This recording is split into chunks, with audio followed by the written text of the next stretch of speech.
All right, we're live. We're live.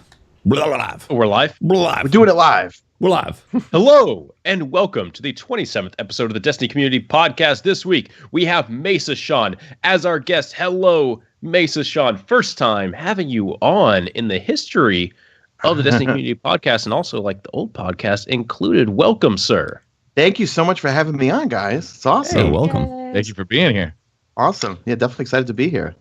But aren't you kind of OG Planet Destiny also, you know, back in the day? He is technically older. Yeah, he's technically older than me, and I was the second member to get added to Planet Destiny. The OG need to know that. of Planet Destiny. I worked for Planet knows Destiny OG. for the first month that they were in business, and then I just it Never was more or again. less one of those conflict of interest where the owner wanted all my videos, and I was like, I can't handle two things at the same time. So I was like, let me just do my own channel, you know, and just kind of go from there. Yeah. Nice guys and stuff like the owner, but it was either my channel or give them everything, and I was like, I worked for too many people for too long. I just want to be my own for once. There you go. And Yeah. it paid off for you, man. You got you hit 100,000 subscribers, and you're doing well on your YouTube channel. Congratulations. Thanks, man. For anybody who doesn't know what Mesa Fail is, tell us about what people would see if they went to your channel. You're on YouTube. Do you stream as well? Tell us about yourself. All right. I'm one of the only people that streams on YouTube. I don't stream on Twitch. But if you come to my channel, it's just a plethora. Basically, I cover everything, you know. I try to be more of the spokesman for the average person. So if I do a PvP video, people know. I put it out there. I call myself Bad Names McGillicuddy. I have a 1.24 KDR. And then I do everything. I do news. I do the reset video on Tuesdays. I do Zur. I do Arms Day. And then I stream on YouTube. And I've never used a script. So that's why a lot of times where the Mesa fail comes in is because I leave in a lot of the screw ups. And people will, you know, put hashtag Mesa fail in the comment section. And a long list of my other nicknames, Old Man Mesa, Table Sean, Bad Names McGillicuddy. Just I have so many nicknames. Most of them came up by me and then adopted by my subscribers, and they just call me it constantly. So the more I'm really into comedians, podcasts, and self-deprecating humor. You know, Jim Norton is one of my favorite comedians, and he's nonstop making fun of himself. So I figured the more that I make fun of myself, it just disarms the trolls out there. So then they can't make fun of me because I'm like, you know, when someone comes on, I'm like, dude, your aim sucks, dude. I'm like, you're preaching to the choir, sir. I already know that. We know this already. And I watch my subscribers just eat them up alive because like, dude, get that. Da, da, da, da. So, I do. Basically, you mentioned you stream on YouTube. What was your decision like streaming on YouTube instead of Twitch? It started because, so when a new live event comes out or new DLC, every YouTuber is rushing to do, what's new with the vendors? What's the new quest? What's the new this? What's the new that? So for the first Sparrow Racing launch, which was 2015, I was like, you know what? Let me try streaming on YouTube. And I had a ton of people watch. And then it archives as a viewable video. And it's just a one-stop thing. And the chat directs me as to what do they want to see within that video, you know. So like I'll kick it off with like just a quick 1 hour video where I go through everything new and then shut it off, and then it gets archived and people, I'll put, you know, some annotations or links in the description as to, if you want to see this quest, go to 10 minutes in. If you want to see what's new at Eververse, you know, go here and stuff like that. And then like lately, you know, my numbers have been really good. Like when Vault of Glass came out, I had about 1,000 people watching, which for me is really, really good. And also, I recognize everyone from chat, you know, because you get to know your subscribers. You see the same names every time and you appreciate them. And then when they see you come to stream, you're like, oh, wow, okay, Chewbacca Gaming is here. Steel, Howcat, what's up, guys? And they're all the moderators and so forth. Yeah. And, you know, they're slowly adding YouTube's trying to compete with Twitch at some point where, you know, they're making donations a little bit easier. I know my friend Clintus, you guys have had him on here, right? Yep. He's I guess has it set up so people can sponsor, which I think is something kind of like Twitch where you pay a certain amount per month to get some sort of like benefits to it. I haven't done anything like that yet. I still don't know where it goes when someone donates to me. Someone, you know, people were donating on Tuesday when we were doing Vault of Glass. I'm like, you know, so I messaged my YouTube. I'm like, where did that money go? I have no idea where it went. But yeah, it's just fun. And like, I don't have a schedule, you know, it's one of those like, I just want to go live. Okay, we're doing it live, and I just fire it up, and because I'm not a real scheduled. I'm a scheduled person when it comes to videos, but when it comes to streams, it's just one of those like when I just want to kick it on and just have some fun. I'll just kick it go on. hang out. Just go hang out. Yeah. So like it's kind of how big, Mesa. How big is Destiny on the YouTube streaming side of things? Because I don't see a lot of people. Not much. Yeah, like I saw on Age of Triumph patch day, like Blacklink was like top of the YouTube directory, I guess, for it. Like he was on the front page of YouTube with like 4,000 people watching. I'm like, oh my god. Awesome. Yeah, like, that's crazy. There's not that many, I think, for Destiny. I know that like Clint does, but he does a lot of different games. So we'll do some Destiny, some Call of Duty. For me, my average numbers are always about 500 viewers. But then when something new comes out, like then it'll peak at 800 to 1,000, stuff like that. But I don't even look at who else is streaming. I just seem to fire it up and see who wants to come out. Yeah, I can understand that. Awesome.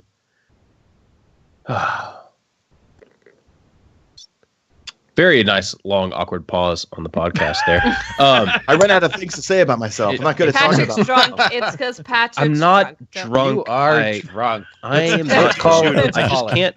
I can't keep my eyes up that much because I just had a wonderful meal at a place called the Catbird Seat in Nashville. It was great, stupid expensive, but my dad and I have been wanting to go there forever. And since I'm moving, it works out. Look, and there was like 8 drinks, you're gonna be drunk. Yeah, 8 drinks, 8 courses. It was all the drinks were paired with the food. It was fantastic. I was gonna balance it out. I think I had a sunflower risotto. Do you even know what that is? Nope. A sunflower risotto. Absolutely not. What was it paired with? Sounds amazing. Sounds tasty. It was like a Probably cranberry type wine from South Africa, if I remember. Cranberry wine from South Africa with your risotto. It was really good. It was fantastic. This doesn't sound like food from Tennessee. That's all. No, because it's not. The head chef is from Noma, which is like a place in a European country somewhere where they have lots of, they go out and pick flowers and stuff. And like the Watts has seen me try to eat a salad before. It was great. I basically just ate the cheese off the salad. I was like, yeah, that's really salad. Yes. Yeah. He told me that he'd only had salad like twice in his life. What? No way. I was like, well, I just had the best salad of my life at this place. Also, it was only like my 4th salad. So we're not exactly competing for a lot of things here. But so what you're saying is you had a lot of fast food salads, or your previous salads were like a fast food salad that was not good? No, I just don't eat he doesn't salad. eat salads. I just eat salad. It's like He it's not a doesn't eat fast food salad. salad. I eat salad. The only time I've had salad is He's got when the diet of an 8-year-old. right.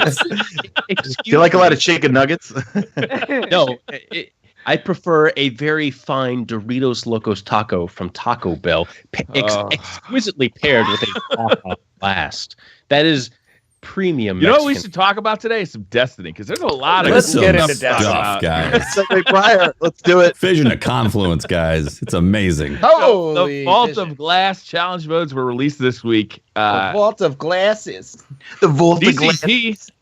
DCP. We did it live on stream 3 times in a row. That was super fun. It was was our really first time doing like a first time through with Pope Bear too, which was that was. I gotta say, an absolute blast, Pope. Yeah, that was fun. Hey, you know what? It was a highlight for me was to play with you guys. I know it sounds silly because we were on every week together, but it was fun. It was such a treat. I haven't had that much. I'm during my spring break right now, so I haven't had an opportunity to play a full day of gaming in a really long time, and it was just like an addict. Like, getting just a high ball and like just going at it. Yeah. So I got my fix in. It was nice. People probably don't realize that God even though we do the podcast all the time, we only probably play with each other when there is a podcast showdown. There's probably been like 5 times when all of us have been together. Which is sad. Well, it's so fun. It's sad, but it's what I think makes our podcast interesting is and the same thing for Gardening Radio is that when everybody goes and gets their own experiences in the Destiny community in their corner of the world, and they do their thing with their, we do mix up sometimes, but we all have our own sort of corners that we like to live in. And then we come back and we share those experiences, and I feel it gives people like a richer picture. But I'm with you though, Watts. It was nice to play together. It was really nice. It was a lot of fun. It was fun. Yeah. The Duck Squad never be forgotten. And I The got Duck Squad. I got to tell you, I'm going to tell Mesa. I had a proud dad moment. It was an extremely proud dad moment. We were playing Vault of Glass, and it's one of those times where you need, and during a raid, you need a bathroom break, right? Mm-hmm. So I put down my headphones. I thought I had muted my mic, but apparently I hadn't. It was a hot mic. And I went into the kitchen and got something to drink, and then went into the restroom, and I could hear my son talking in there, and I was like, who's he talking to? Well, I come in and I find out that he's been roasting Patrick on the mic for like 5 minutes. And Felt like I a got to tell century. you, It was brutal. it was a proud moment. All right, so we got the Vault of Glass back. We got the return of the Vault of Glass. I want to hear, Mesa, what you think of it, man? You went back in after year one. How did it feel? I loved it because I'm probably in the minority, but Crota's End was always my favorite raid. Not because it's a glorified strike. It's because, being a musician myself, the music, the vibe, the moon has always been like my favorite destination. It's eerie. The sounds of the doors opening. It was just, and that was like the first real raid that I learned blind. But this version of Vault of Glass, which I have too many flashbacks of year one of going to the middle chest, swapping 3 characters, watching everyone else get Gallahorn, Hawkmoon, Thunderlord. I never get anything but shards or a class item. I didn't get Gallahorn until 33 days. But it feels like this is the way the Vault of Glass should have been for me, at least. I was really able to enjoy it because it was much harder. We did get it down to a science, but at the same time, it wasn't just something that it got old fast. For me to go and do this raid 8 times this week and only get the loot 3 times speaks volumes that I really like the raid. Mhm. I've had the same experience. I went and did the raid 3 times, and then every day since I've done it at least once or twice. It's just fun to be there. Yeah. That Templar fight is so much fun. If you don't do it in 40 seconds, it's really, as I would say, hairier than a chia pet. And then the Atheon thing is just, it's all timing, and it's a lot of fun. It's a lot of fun. I would say it's one of my favorite encounters, or just the overall raid experience in Vault. It has the mood to it. When you're in there, it's an interesting place to be.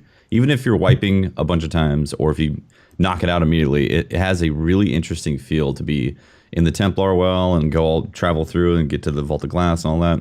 It's just really well done. I enjoy it.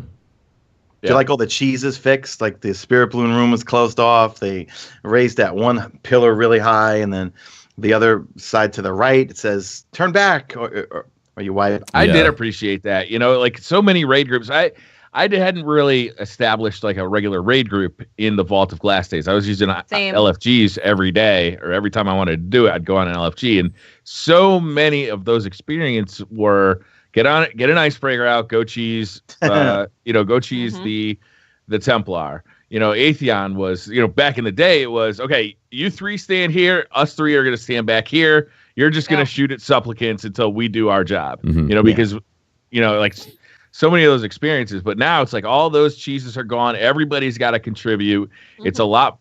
To me, the cheese-free raid experience is a lot more fun and engaging than just standing somewhere with an icebreaker. 100%. Oh yeah, because you're playing it the way that the people who designed it to be, and obviously they designed it as a full experience. But when you're doing just the little cheeses, you're not experiencing it in the way that they wanted you to experience it, and they're trying to give you the best gaming experience possible. Yeah. That's why it's that way, and then people kind of bypass it, and you lose some of the fun. So I'm really happy that now groups have to do it that way, because like you said, especially with Crota, I actually knew most people didn't know how to do it legitimately, especially the bridge. The bridge. Oh, yeah. Most people had no idea. Yeah. Well, and a lot of actually people didn't know how to do the Templar as well. They didn't. Yeah. I mean, when one way or another, a lot of people were cheesing the Templar, either sending somebody up top, or there's a lot of different ways of doing it. Everybody staying up against the wall or dropping down. But some of the mechanics that I found that, like, when when he summons the legions, right? Just a little subtle change that I thought was cool. Everybody either used to hide. Now you have to run up and fight together. But then as you're fighting, you get flanked by those supplicants that explode. Yeah. I mean, that's a subtle change that makes you have to communicate during an otherwise boring aspect of that fight, right? Yeah, absolutely. So I love the little changes. It was brilliant. Yeah, you having to make a bunch of orbs in the middle. Like, it's a lot more useful to make tons of orbs than it is to hide in a hole and wait for that stuff to go away. Yeah, that's right. And, and also, Memory of Galleon is really useful in that area right there. Very useful. The first cheese that I remember was when I first joined Rezo. I think it was November 2014, and I was brand new to raiding. I had no idea what I was doing. We'd all sit down below the Templar and for 20 minutes throwing grenades at him to push him off the back. Yeah. And then when they patched that, we were like, wait, so we have to kill this? Like, we actually have to fight this person now? And then it went to we all go up top. Like I said, icebreakers. One person goes down, grabs the relic, and then everyone else just stays up top. But it's fun. I kind of feel like these are the way Destiny right now feels like the way it kind of should have been for the last 2 years. And that's why I have really high hopes for Destiny 2. As I know I sound like a company boy here, but they've made leaps and bounds when they went from Vanilla Destiny to the Dark Below to the House of Wolves and drastically to the Taken King, which obviously Luke Smith and Mark knows where they were behind. So with Luke Smith and them guys being behind Destiny 2, I mean, like, the questification of Destiny changed everything, I feel like. And if Destiny 2 is going to be evolving kind of the way Destiny 1, I think we're going to be in for a really good time this September. Absolutely. Yeah. Absolutely. Yeah. Hold on one second. Before we leave the Templar discussion, did you guys get a chance to do the one person holds relic and runs around blocking? Yeah, I made a video about that today, actually. Okay. Yeah. Pretty fun to do. Do you think that's What actually... What is this? Do you think that's actually kind of... Okay, I'll explain it real quick. So the 5 people are essentially by spawn. They jump down and they hide behind the 2 giant towers that are in front of where the Templar is. And then one person who's good at movement picks up the relic and then immediately, so you kill the oracles. He gets a super. He or she gets a super. And then you ready. You take down the shield, and then you begin the run. And it's a pretty specific timing on the run. If you have a few hiccups, then he'll probably teleport. But if you do it correctly, you can just keep on going from one teleport block, and then you have to keep on making laps around the buildings and back and forth. And then the people behind the towers just do damage. They maybe a few times they're like a harpy shows up. The shields stay down the whole time. You only have to shoot. The relic holder only has to shoot his super at the Templar once. The entire time is just spent doing damage. You can literally take him down. My team did it anywhere from like a minute to 2 minutes, and like Mesa was saying, like 30 seconds. Some teams are doing it. Yeah, just use sleeper stimulants and tethers and a little bit of a Viking funeral touch of flame nades on him to do some debuff. So here's my question. I would say, Tefty, I do think it is a cheat. Yeah, it is. It's like you're bypassing the intended mechanics. You're bypassing the mechanics, yeah. Because I thought about it's very effective. And for those that are struggling at the Templar, you apply this method just so long as somebody's really good at like skedaddling with the relic and cutting through the air, then you can effectively get most teams through that experience with the challenge. Right. And it does make me wonder if that's more on the cheese side. Well, my mods came up with a thing for the person blocking Templar on the part where you can't just hide. And what we did is we had someone go invisible and just stand up there. And he wouldn't shoot. It was fine. And you know when it was said that he's bringing out the Minotaurs or whatever? That's the time that you crouch, go invisible, and that gives you perfect time to get up on there and block. So the person, whoever was doing it, wasn't taking any damage. It was like pretty risk-free. And then everyone else just stood on the other side and just kept the other person who was blocking alive and did damage. And it's not the fastest way of doing it because you have a lot of people focusing on ads. You're basically just focusing on keeping people alive because damage really isn't an issue. It's people dying to supplicants. Yeah. So I think that though, Watts, is how that encounter is designed to be, right? It's supposed to be about saying that's what the Vault of Glass has always felt like to me. Is like it's a marathon. It's not. Not it's a about sprint. it's about staying alive. I don't staying alive. I don't think that method is. It's gonna. I don't think that's their intended strategy for the Templar. I agree, but I don't know, man. It's still for something to be a cheese for me, like it needs to be breaking a mechanic. Yeah. Okay. So Well, aren't you breaking a mechanic with that Pope? Yeah, you don't deal with minotaurs. They don't come up there. You don't deal with ads at all. Just because you're killing them so fast, though. That's why. No, they stay with it. They stay down because there. you're killing the Templar. They don't come over. Yeah, they don't come up over there. I think that some of these things, like taking advantage, it's the same way I feel about the ledge strategy in Crota. So taking advantage of the play space as a player and using your abilities and knowledge of the field is it's not the, you know, it doesn't fall under that category of cheese. Pulling your LAN cable out, that I have a problem with. All right. Yeah. You know, hiding in a glitch spot, that's you know, that I have a problem with. You know, but if you're using that space wisely, if that's a way that your team is getting through, I think there's more fun ways of doing it. You know, and I hope that they, you know, if that's not their intended mechanic, then they should correct it so that you can't do it. But you know, make the Minotaurs and make the Supplicants be able to take the whole field instead of just that bottom area. Yeah. So maybe it's not full blown like it's not sharp cheddar cheese. It's a little bit of Velveeta cheese. You know, it's a little bit. The first day that we did it, we had a relic holder left, one person right with a sword, 2 Titans on the right-hand side, and then 2 Hunters on the right-hand side. 2 Titans are responsible for blocking that teleport and doing DPS.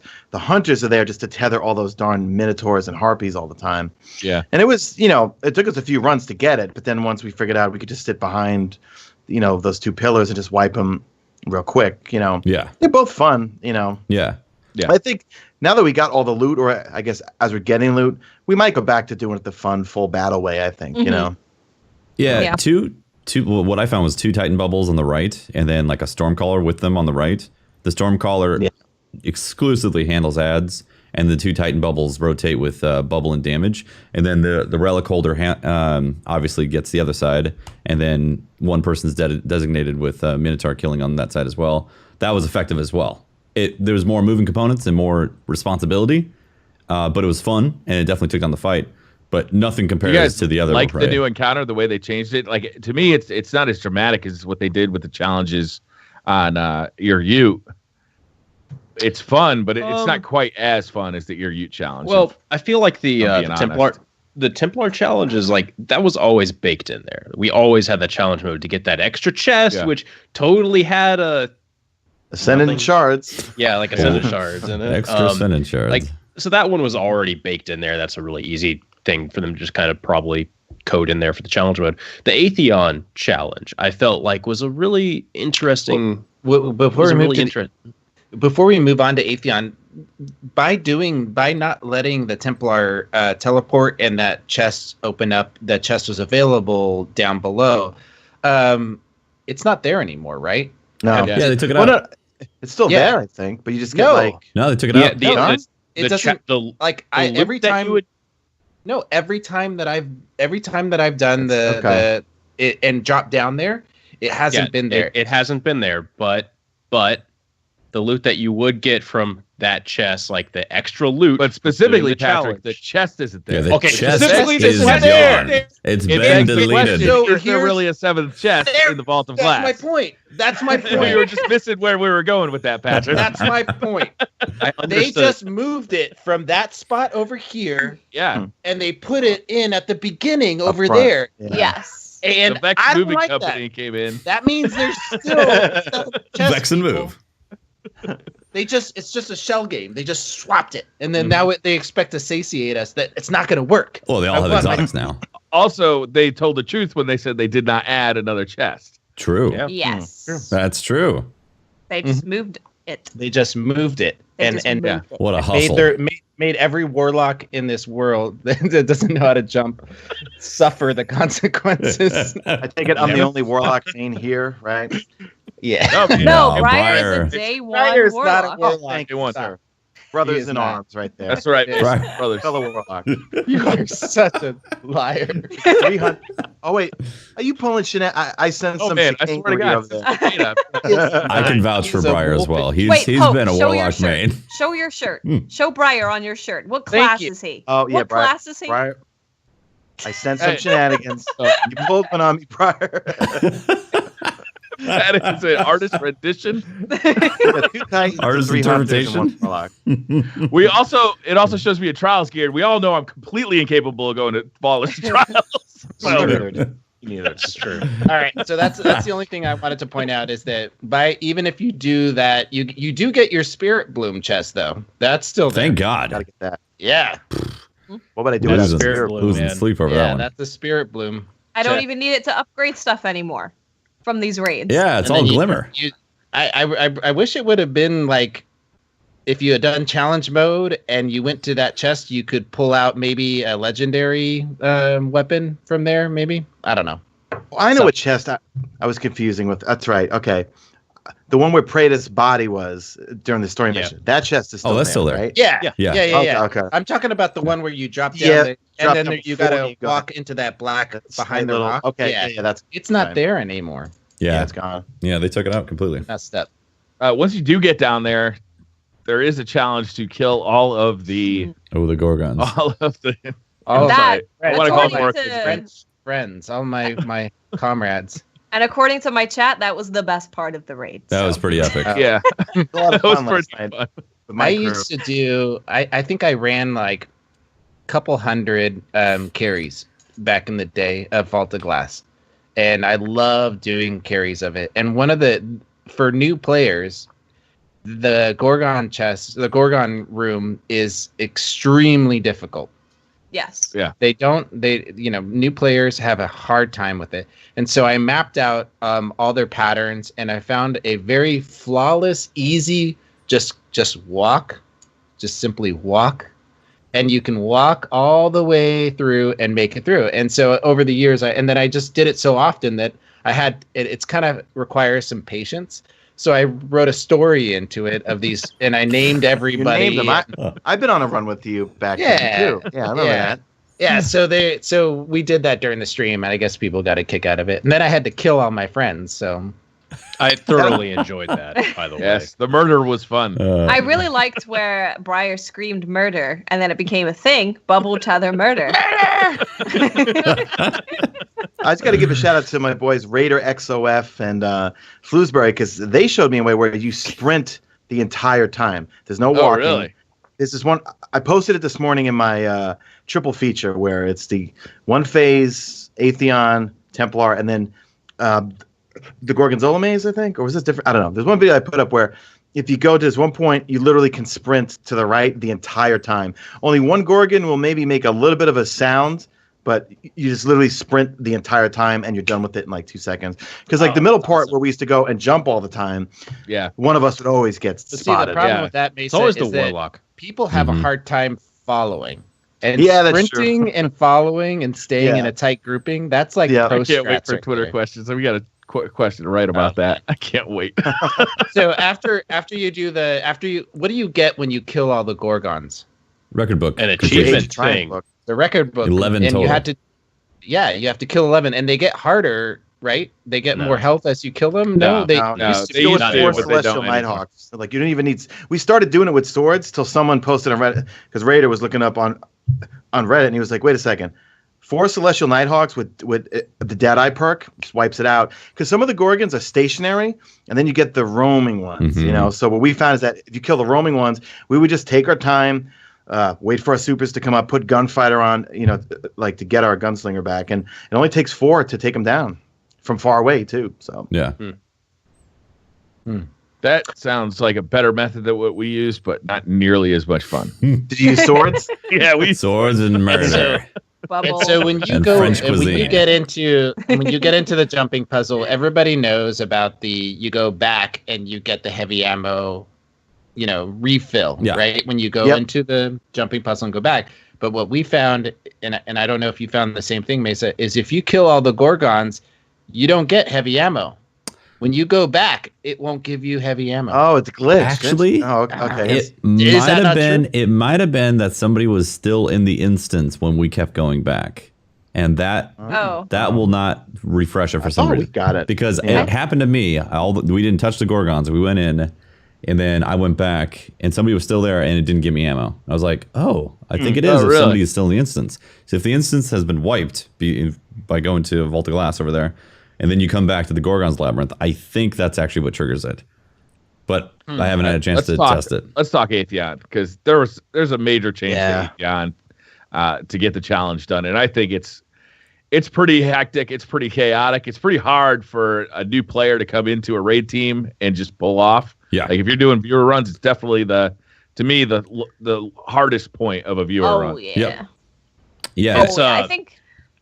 Okay, so the challenge itself is every single person has to kill an oracle. Perfect. Every damage. Every damage cycle. So once Atheon teleports you, everyone's gonna have to eventually go inside the portal and kill an oracle, which is it's a lot harder than it looks. It's a lot harder than it sounds, because everyone's like, oh, I'm just gonna stand out here, wait for everyone to come out, but people have to kill stuff, get cleansed, get out. Other people have to go in at the exact same time. It's basically keep the gate open by standing. You got to keep the supplicants from blowing everyone. Oh my God, the supplicants! It's move. It's get in there, shoot stuff, kill stuff, move, kill Atheon. Okay, we need another damage phase. Do it again. Get in there, get out, move, kill stuff. Okay, Atheon's dead. It's a very, very. It seems like a much quicker way to do Atheon, or maybe it's because everyone's doing something, so it feels like you're not never that guy just standing there doing nothing while people are in there, because you got to get in there. Yeah. I will say this though, is because we are so much more powerful than we were in year one when we were level 28 and 29 trying to get that gear. It's so easy to two-phase Atheon. Yes. And it's actually relatively easy to one-phase them. Yep. Mm-hmm. Honestly, I wouldn't mind seeing Atheon's health get buffed a little bit. I feel like it's fine. Look, basically all of us had, the best possible loadouts. We had high impact sniper rifles with triple tap on it. We had sleeper simulant. We have basically the most effective possible weapons at single target damage, especially when he's got his big old Iron Man crit spot in the middle of his chest. Mm-hmm.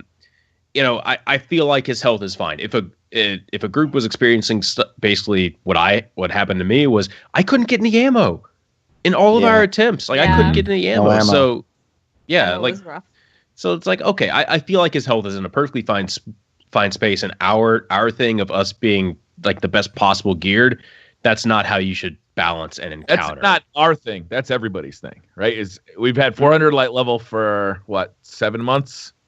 8 months. It is convenient that the week the Atheon challenge came out, that the Crucible Winter was selling a God Roll Event Horizon with triple tap and casket mag in it, which is one of the highest. The base it's basically almost the same damage as a Black Spindle. It's just ever so slightly under it, as long as you're hitting your crits. So yeah, that is, it's that was very convenient. But I feel like for most players that are willing to go in, get on elegies, it's fine. It's fine. It's not about doing damage to Atheon. It's about killing the oracles. Yeah. That is the hardest part about it. That's what we always wiped on. The Atheon phase. The oracles is all about the challenge, but Atheon, if you're gonna go in here next week and do Atheon, this is gonna be a no-brainer. Yeah. Atheon it's fine. Yeah, you're right, actually. We just do the numbers system. Vault of Glass. It shouldn't just be a pushover. That's not fine. That's fine. So we just do the numbers system. So it's 1, 2, and 3. 1 and 2 shoot oracles. 3 grabs the relic. 3 takes down a third oracle.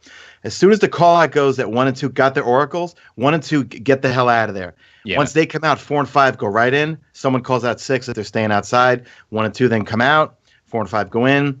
And if we could do it as fast as possible, we can one-phase them because we get a lot of time on the Time's Vengeance. But it took us a long time to get that routine going that first day or two. Wow, how are we going to do this here? With viewer raids, it takes every group to a little bit of time just to it takes a get while all to that time.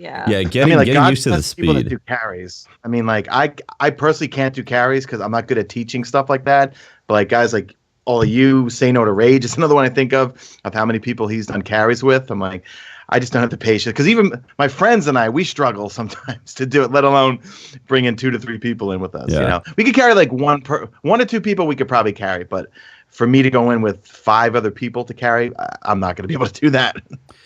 Yeah, it seems like the toughest thing about the challenge is 100% the communication speed, because people getting used to the fact that it like the number system is great if you have a dedicated team that you play with all the time, but I think it's really difficult for people who are just playing for the first time with each other. And I agree. Unfamiliar with each other, a little timid maybe. Yeah, exactly. And also there's a lot of caution for people. Be like, I don't know if I should go and do that right now or whatever. Right, and you have to like rip that Band-Aid off and just be like, if you're outside and you haven't killed an Oracle yet, something's wrong. There should be something in your gut that says, I'm about to screw up this challenge. At some point, I'll just start yelling, everybody should be inside. Everybody should be inside. You know, everyone just come inside. If you haven't killed an Oracle yet, get in here. Right. I spent some of my time, like, I just because I wanted to get in and kill the Oracle and make sure it's done, I spent a lot of time just being blind. Because I was like, don't worry about cleansing me. I'll just go run to the middle. It'll be fine. Yeah, it'll be fine. Just Atheon, go in, kill the Oracle. The other thing is Atheon doesn't shoot you when he's in, like, after he teleports you, he just stands there and does like he's this just type posing. thing. Yeah. And then he just stands there, looks magnificent, Yeah. and you don't have to worry about getting shot. Just just go stand in the spot where you think the relic holder is going to start cleansing, and then when he starts cleansing, you'll be fine. Yeah, it's just go okay to if the you're middle. blind for a while. Exactly. Yeah. What I I You just guys stay enjoy the blind. fight? what I Is it, found, like, fun? I thought it was fun. Yeah, absolutely. Once it's clicking, it's actually a really fun challenge. What I found the best for me, telling people how to get used to it, was that whoever picks the relic should be the doorman. And typically, if your super is up, if your super is up in time for number 3, Oracle number 3, then kill number 3. If it's up in time for number 4, kill number 4. Or if your team is really good at communications, already doing it, then just kill the last Oracle. But basically, You can just smash it too. You don't even need a super. Yeah, you can smash the last 2 relatively easily, or you can just super that 4th one. Because I find a lot of people who aren't used to Atheon at all, they will not know to look for that one Oracle that's in the middle in the field. That's like off to the side of the portal. So they'll be like, I don't see an Oracle. I don't see an Oracle. I don't see an Oracle. And it's like they have to step out and look for that stuff. So if whoever has a relic takes care of that one, then it can make things go easier. But the other problem is that if people are not aware of supplicants and they don't take care of them, then the supplicants will go through the portal. They'll sit around. You want a about. vet to be the last guy into that portal too. You want him to be sending the other 2 guys into the portal while he's killing the supplicants, and he's also knows well enough to wait for a guy to come out and yell at him to get on that pad so he can get off and go in. And like on his way through, don't forget to shoot the supplicant. And another tip: if you go through the portal and you've killed your Oracle and you come through and you're not cleansed, don't wait until you're absolutely completely blind.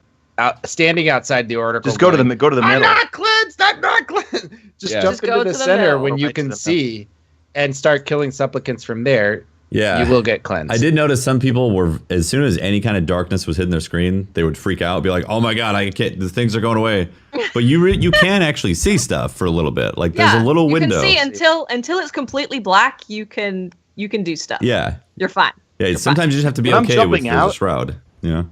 If I'm like 1 and 2 and I'm jumping out, I don't necessarily trust that everyone got every supplicant. So right when I come out, I immediately jump just in case, because I remember early on, many times it was 2 of them waiting there for me and I die.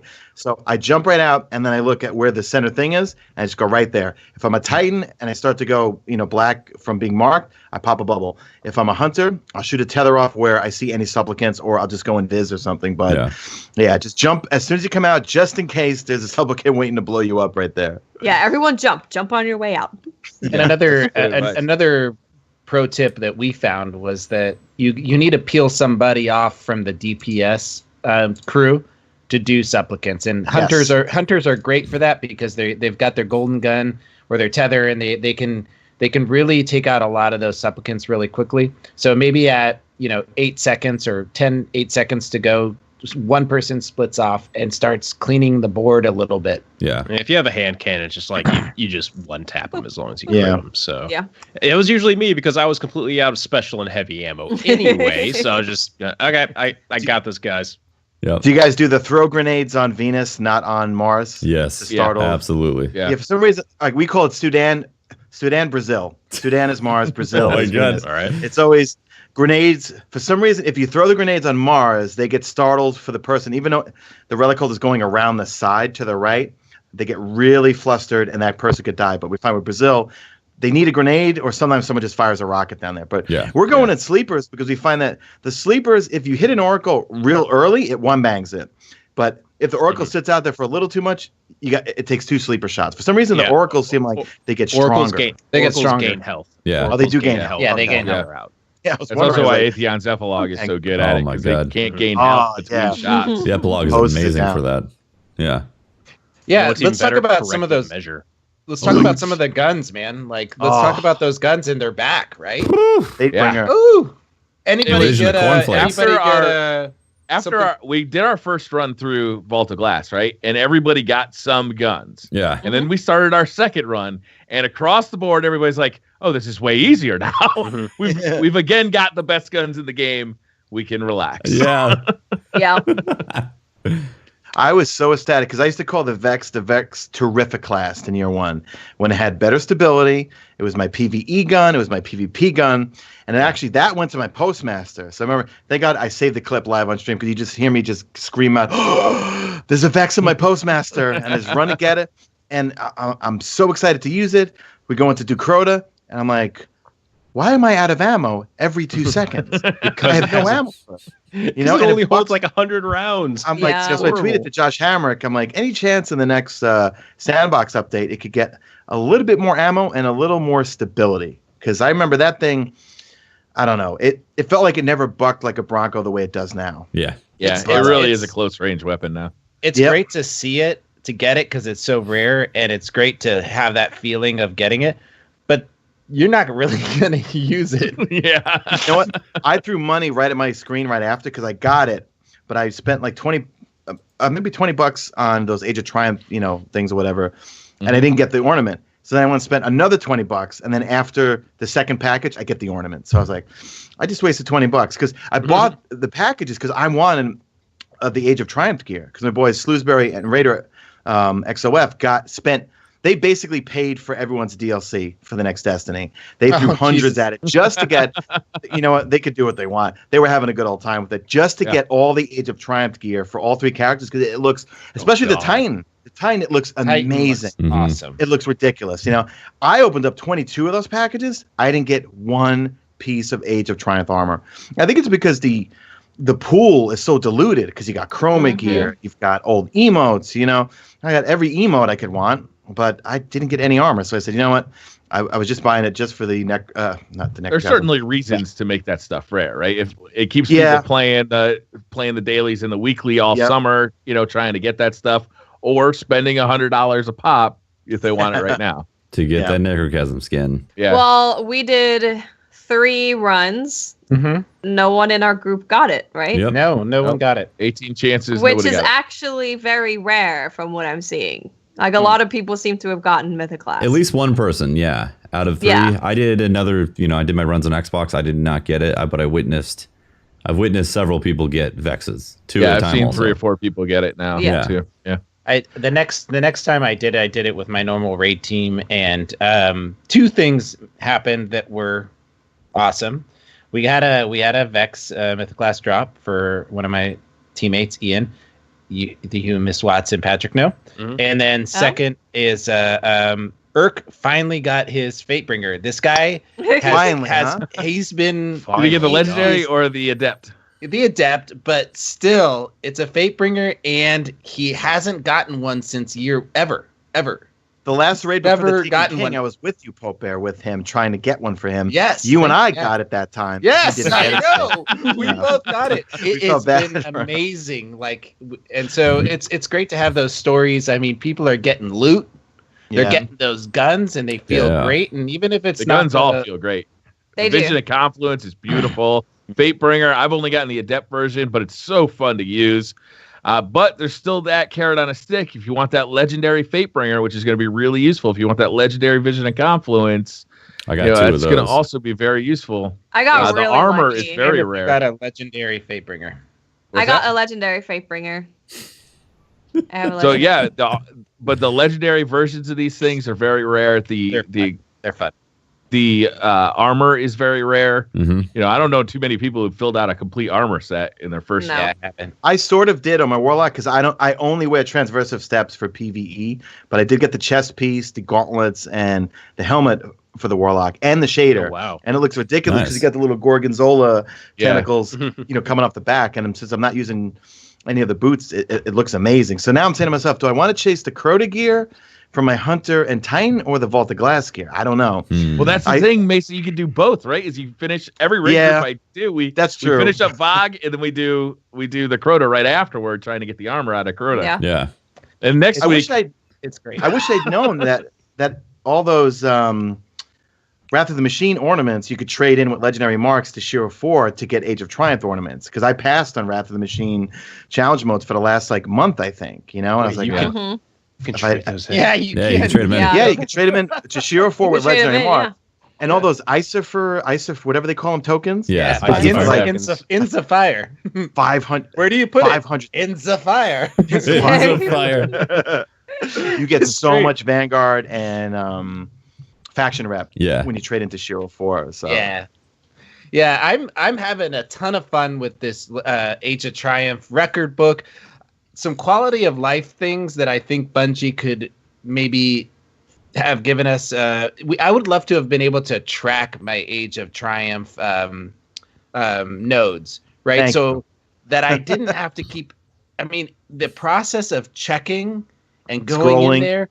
And so often the menus in Destiny, they get kicked. You get kicked out because of some loading Mhm. screen somewhere. Yeah. It's Yeah. very, very frustrating. And you're going in to look, and it's on page like 11 of this book, and you're like, and then it kicks you out right there. Yeah. And so there's some quality of life things that would have been great with it, but otherwise, I feel like the whole record book has been really awesome. Yeah. yeah. Yeah, I haven't even really looked at it too much. I've just been so busy with the raids that like the rest. I haven't even done Nightfalls. Like I didn't do I haven't done Nightfalls. it this week I either. didn't do Nightfalls this week. Raids are so I fun did- again. It's amazing. Nightfalls Yeah, it are really is. awesome. Nightfalls are fun. They're great. Like they're challenging, and the last one last week was way more challenging than this week. But Nice. this week is arc damage, and I'm having a blast. I do them with my son and my wife, and we have a great time laughing, and we get through it, and everybody gets loot. It's I find that Nightfalls are a highlight of my week. Yeah. all right, so When you Destiny say 2 loot, is- are you meaning those 400 Vanguard Ghost Shells and those Sparrow Toolkit? Because that's all I Horn ever kit. get from Nightfalls. Well, they're Is not. Ghost They're not. They're not. They're still working their way up to 400 light. Oh, okay, gotcha. Okay. So it's still there's still people out there that are not 400 light. yeah. we know Destiny 2 is right around the corner, and we just got Age of Triumph with all the raids being up to date, and it feels like for PvE players right now, it's just like a bonanza of opportunities to get new gear and to raid with friends. There's just so much PvE activity right now. Do you guys think that going into Destiny 2, as they start releasing DLCs and more raids, do you think they should keep the raids at current light levels, keep like moving them up? Or do you think they should do something like this for Destiny 2 where later down the line they bring them up? I think every 2 years is a good marker to be like, here's a refreshing of previous content to bring it up to a certain level to get those rewards again. Because if we didn't know that Destiny 2 was coming and and they did this thing where they had to buy another year with Rise of Iron, that if they did that again, that would be very wearing, because I'm taking it from that perspective, of why they did that and why they waited. So I think every 2 years it'd be nice to have things like brought up to level, Because this was never part of the plan, right? Like, Right. In a world where everything went perfectly, Destiny 2 came out last September instead of Rise of Iron. Vault of Glass, Crota's End, they all stay year one light levels, year one power levels, right? Yeah, exactly. Yeah. I don't know. It is nice having like a selection of raids to do. It is. It's It is. really fun to do. Yeah. It is. Yeah. Yeah, is but as anybody talking about PvP right now? I mean, I was we're about all to talking ask, about like, for someone like Watts Actually- and Holtzmann and Tefty who are PvP beasts, do you kind of feel like Not bummed me. that they didn't add a trial set?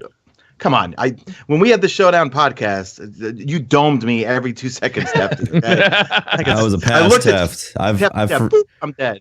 But I'm saying, like, do you guys I've feel moved like on. I feel like they should have added new trials gear or just something to grind for PvP, you know?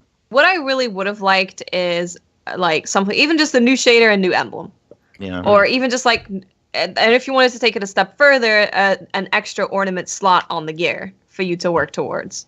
Because now, like, Vault of Glass has 2 ornament slots, which is really cool, and I think Wrath of the Machine's going to have that as well. So that would have been really cool. You know, maybe the ornaments are just a different color instead of the pink, so you can have like different color ornaments depending on what you wanted to do. But I think an emblem and a shader would have been super cool, because that would have been nice to work towards. We do have the emblem that we can work towards from the book, but yeah, it would have been nice. I feel like if they, because I don't know how Trials is, like, I went in there a few times. I've been carried to go flawless years ago. But my friends and I tried to go legitimate. We make it into 5-6 wins, I think. But I feel like hard now. It's really hard. But I figure if they gave all new rewards for Trials for going flawless, a new gear set, or just like you said, add a new ornament slot, I think Trials would probably fill up with more. The problem with Trials isn't necessarily you're kind of on it. One of the big problems with Trials is that there's just not enough people, so they do need to bring in more.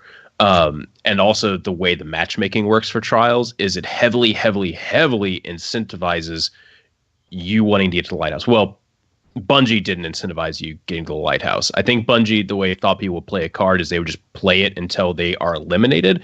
Whereas people, us players, put a huge emphasis on getting to the lighthouse, where now if we lose once, we remove our card, thus removing ourselves from wherever we were at in that player pool.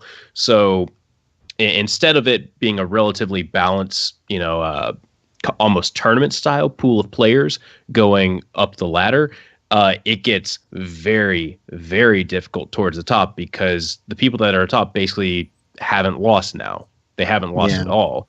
Instead of where it could be, where, they could have a loss, maybe 2 on there, and they're just trying to get to 9 wins. Yeah. They did help it a little bit by bringing in, the record book to get some people to go into Trials, which I feel like it did help. It helped a lot, actually. Trials was super fun. Yeah, these past like 2 weeks in Trials, it's felt really good, at least on the first day or so. Once you get towards the end of the week, it's back to where it was. They also updated the Trials bounties, which do reward basically any Trials gear ever, I believe, or at least year 2 and 3 gear, year 2 and 3. Yeah. Not year 1 gear, but it's that's on the right track. I feel like the matchmaking system itself needs some sort of rework in Trials for the amount of people that are in the playlist and how they're wanting it to play. It was a lot more fun in year 1. Yeah, it really was. And I do think Mesa is right, though. If you increase the amount of players that are coming into there by increasing by giving new loot out, if there's brand new loot to go into Trials for, there'd be a lot more players in there. Matchmaking would have a lot easier time. I agree. Just like what I'd be what they should have done. Playlist has done. For me, like, I thought they totally were going to do this. So I see all the elemental primaries are coming back for us PvE folks. They should have brought back the messenger and all the elemental weapons from. I would have loved awesome. that. Why didn't they do that? They're giving us all PvE folks that stuff. Give it to the Trials, because I know I'd then go start playing Trials or trying to find a team to go flawless to get myself a messenger, adept with a burn on it or something. That's right. Yeah. That would have been. It would have been great. That would have been really cool. It would have. Yeah. I think the reason why they may have stayed away from something like that, because they made it a precedent to, in order to get these, they're exotic, so they're going to be in your kiosk. And if there was a set of exotics that were locked away from the lighthouse at the very end of Destiny, I think there's a lot of PvE people that would have been really burnt by that. But I get it. I would personally like to go play Trials also, if that was the case. Because as is right now, I have no desire to step into Trials. But I think that some of even the if packages had some of those elementals. I mean, like if they did not reserve just the elemental stuff for the lighthouse, I'd be going in there every weekend. Oh, the packages, yeah. Mesa, they should have the elementals in the lighthouse, just like they have the elementals in the raid for doing the challenges. The difference is that the book, just like it already is, you don't have to have all of the stuff to have completion, right? Yeah, 70%, right? So if you don't have that, top tier PvP thing, then that's not your thing, right? You're differentiating yourself from the PvP. Not all PvP players can go off and do a raid flawlessly, right? Yeah. And get that done. Yeah. So I think that's okay, just as long as they don't make 100% completion the bar for getting, the Age of Triumph rewards, which they haven't. So yeah. I think there'll be something though. You think there'll be something for 100% completion? No. Pocket Infinity. No, not even a little thing. I think I saw someone on Twitter made it, but Really? Already? Yeah. There have been plenty of people that have already like fully 100 completed it within the first week, and there's nothing. Well, no. Yeah, but not yet. Not yet. Okay, not yet. Maybe they'll they'll you make a statue of you in Destiny 2. Well, maybe torn down by Gary. There you go. Dado was saying that you would get the dubious volley. So There I'm you not go. sure if that's. Yeah. I want to bring up Dado said it's got to be true. I think it was Unichronic in my chat said yesterday that like in the last 24 hours there was like over 1 million PvE players that have been registered. So like the PvE the desire to raid and to play Destiny again is very alive because of these changes. Yeah. So imagine in 24 hours over 1 million people wanting to jump back in and raid and all that. It's very cool. They picked the right time to drop the Destiny 2 trailer also because I don't know about you guys, but when I get new trailers, it gets me hyped to go play Destiny. Me too. Mm-hmm. Like I love Horizon Zero Dawn. I'm one of the only people that loves Titanfall 2. Titanfall 2 had DLC. I don't even know what it was. I go straight to Destiny because it just those trailers build up so much hype that I don't want to play anything else right now. I find myself in the same spot. I loved it. I'm not playing any other game right now again. Yep. So. Yeah. I actually heard that there's a lot of people who they saw the Destiny 2 trailer and they were like, oh my God, what is this? And they wanted to play Destiny 1 who have never played Destiny. Yeah. I have seen a lot of people in like Twitch chats saying, I never picked this game up. Is it worth picking up now? I can attest to that. Yes, pick it up from looking at the podcast viewership, like seeing people view the podcast as much as they do on the day that it drops. During just like a random weekday when the Destiny 2 trailer dropped, as many people came and watched like our most recent podcast as they had been during like day of Friday when we put it out. So it was like, okay, people are very much interested in Destiny again. And it feels so good because there's this like happy, positive aura that's around everyone instead of like being angry and I want something new. It feels really good because everyone's having a good time. The meta. I still hate the meta. Blah, blah, I still hate it, but But now you have an exotic Fatebringer, so exotic Fatebringer. That's pretty cool. I will say Fatebringer. So I love my Necrochasm though. Yeah, that is fun. Yeah, Necrochasm's wonderful. I think though, for me, I had forgotten how incredible Vision to Confluence is. Vision to Confluence. Let me just say something. Vision to Confluence has stood the test of time. It has dodged the sandbox nerfing, and poor Fatebringer just does not have the ranger accuracy that it had in year one. It doesn't. No, it certainly doesn't. Vision of Confluence, though. I mean, it's beautiful. It's on point. Yeah, the Fatebringer is lost a little bit of its luster. Mm-hmm. It doesn't do the same thing like it did before. But you can drop into raids with it. I was doing a Crota with it just earlier today, and I was doing it on the bridge segment. And normally you can stand on middle. When you're on the away team and you're on the middle plate, you can pop the knights as they come around, right, from that range. And it's the damage fall off. It's like 2 or 3 shots now to kill something. And it just kind of, I had to switch to another gun. Dado was in my chat yesterday, and he perfectly put it. It was like, man, using Fatebringer now just shows how reliant we've become, or how reliant hand cannons are on to have rifled barrel to actually perform well. And it's for sure. It's like, man, sad. It's really sad that it's still fun to use though. The Crota raid is still a blast to use. Vision of Confluence though, coming into King's Fall next week. I mean, there's going to be a lot of visions in King's Fall next week. And why wouldn't there be, right? Because it is a fantastic gun. The scopes are great. It's like the reload speed, the stability. It's like a laser. Fully auto. Full auto. It's incredible. Can we talk about we talk about Knuckles and how they're working or how they're not working? They will crash the game if you use them on the Templar. On the Templar? Okay. And they are aware of that issue. They put that out in the weekly update. Yeah, I know that, but I think mean, you actually lose out on your loot altogether if you get crashed. Yeah. So real bummer. Really? So can I just backtrack real quick? One last gun. Praetor's Timepiece. Ooh, yes. In year one, I worshiped that thing. That's all I used in PvP. When I first got it, I forgot how it got hit by the Clever Dragon, Grasp Milan. So I start shooting. I'm like, whoa, this thing shoots too slow. Not from I remember the way it was, Yeah. Just wanted to get that in there. Accuracy either. Yeah.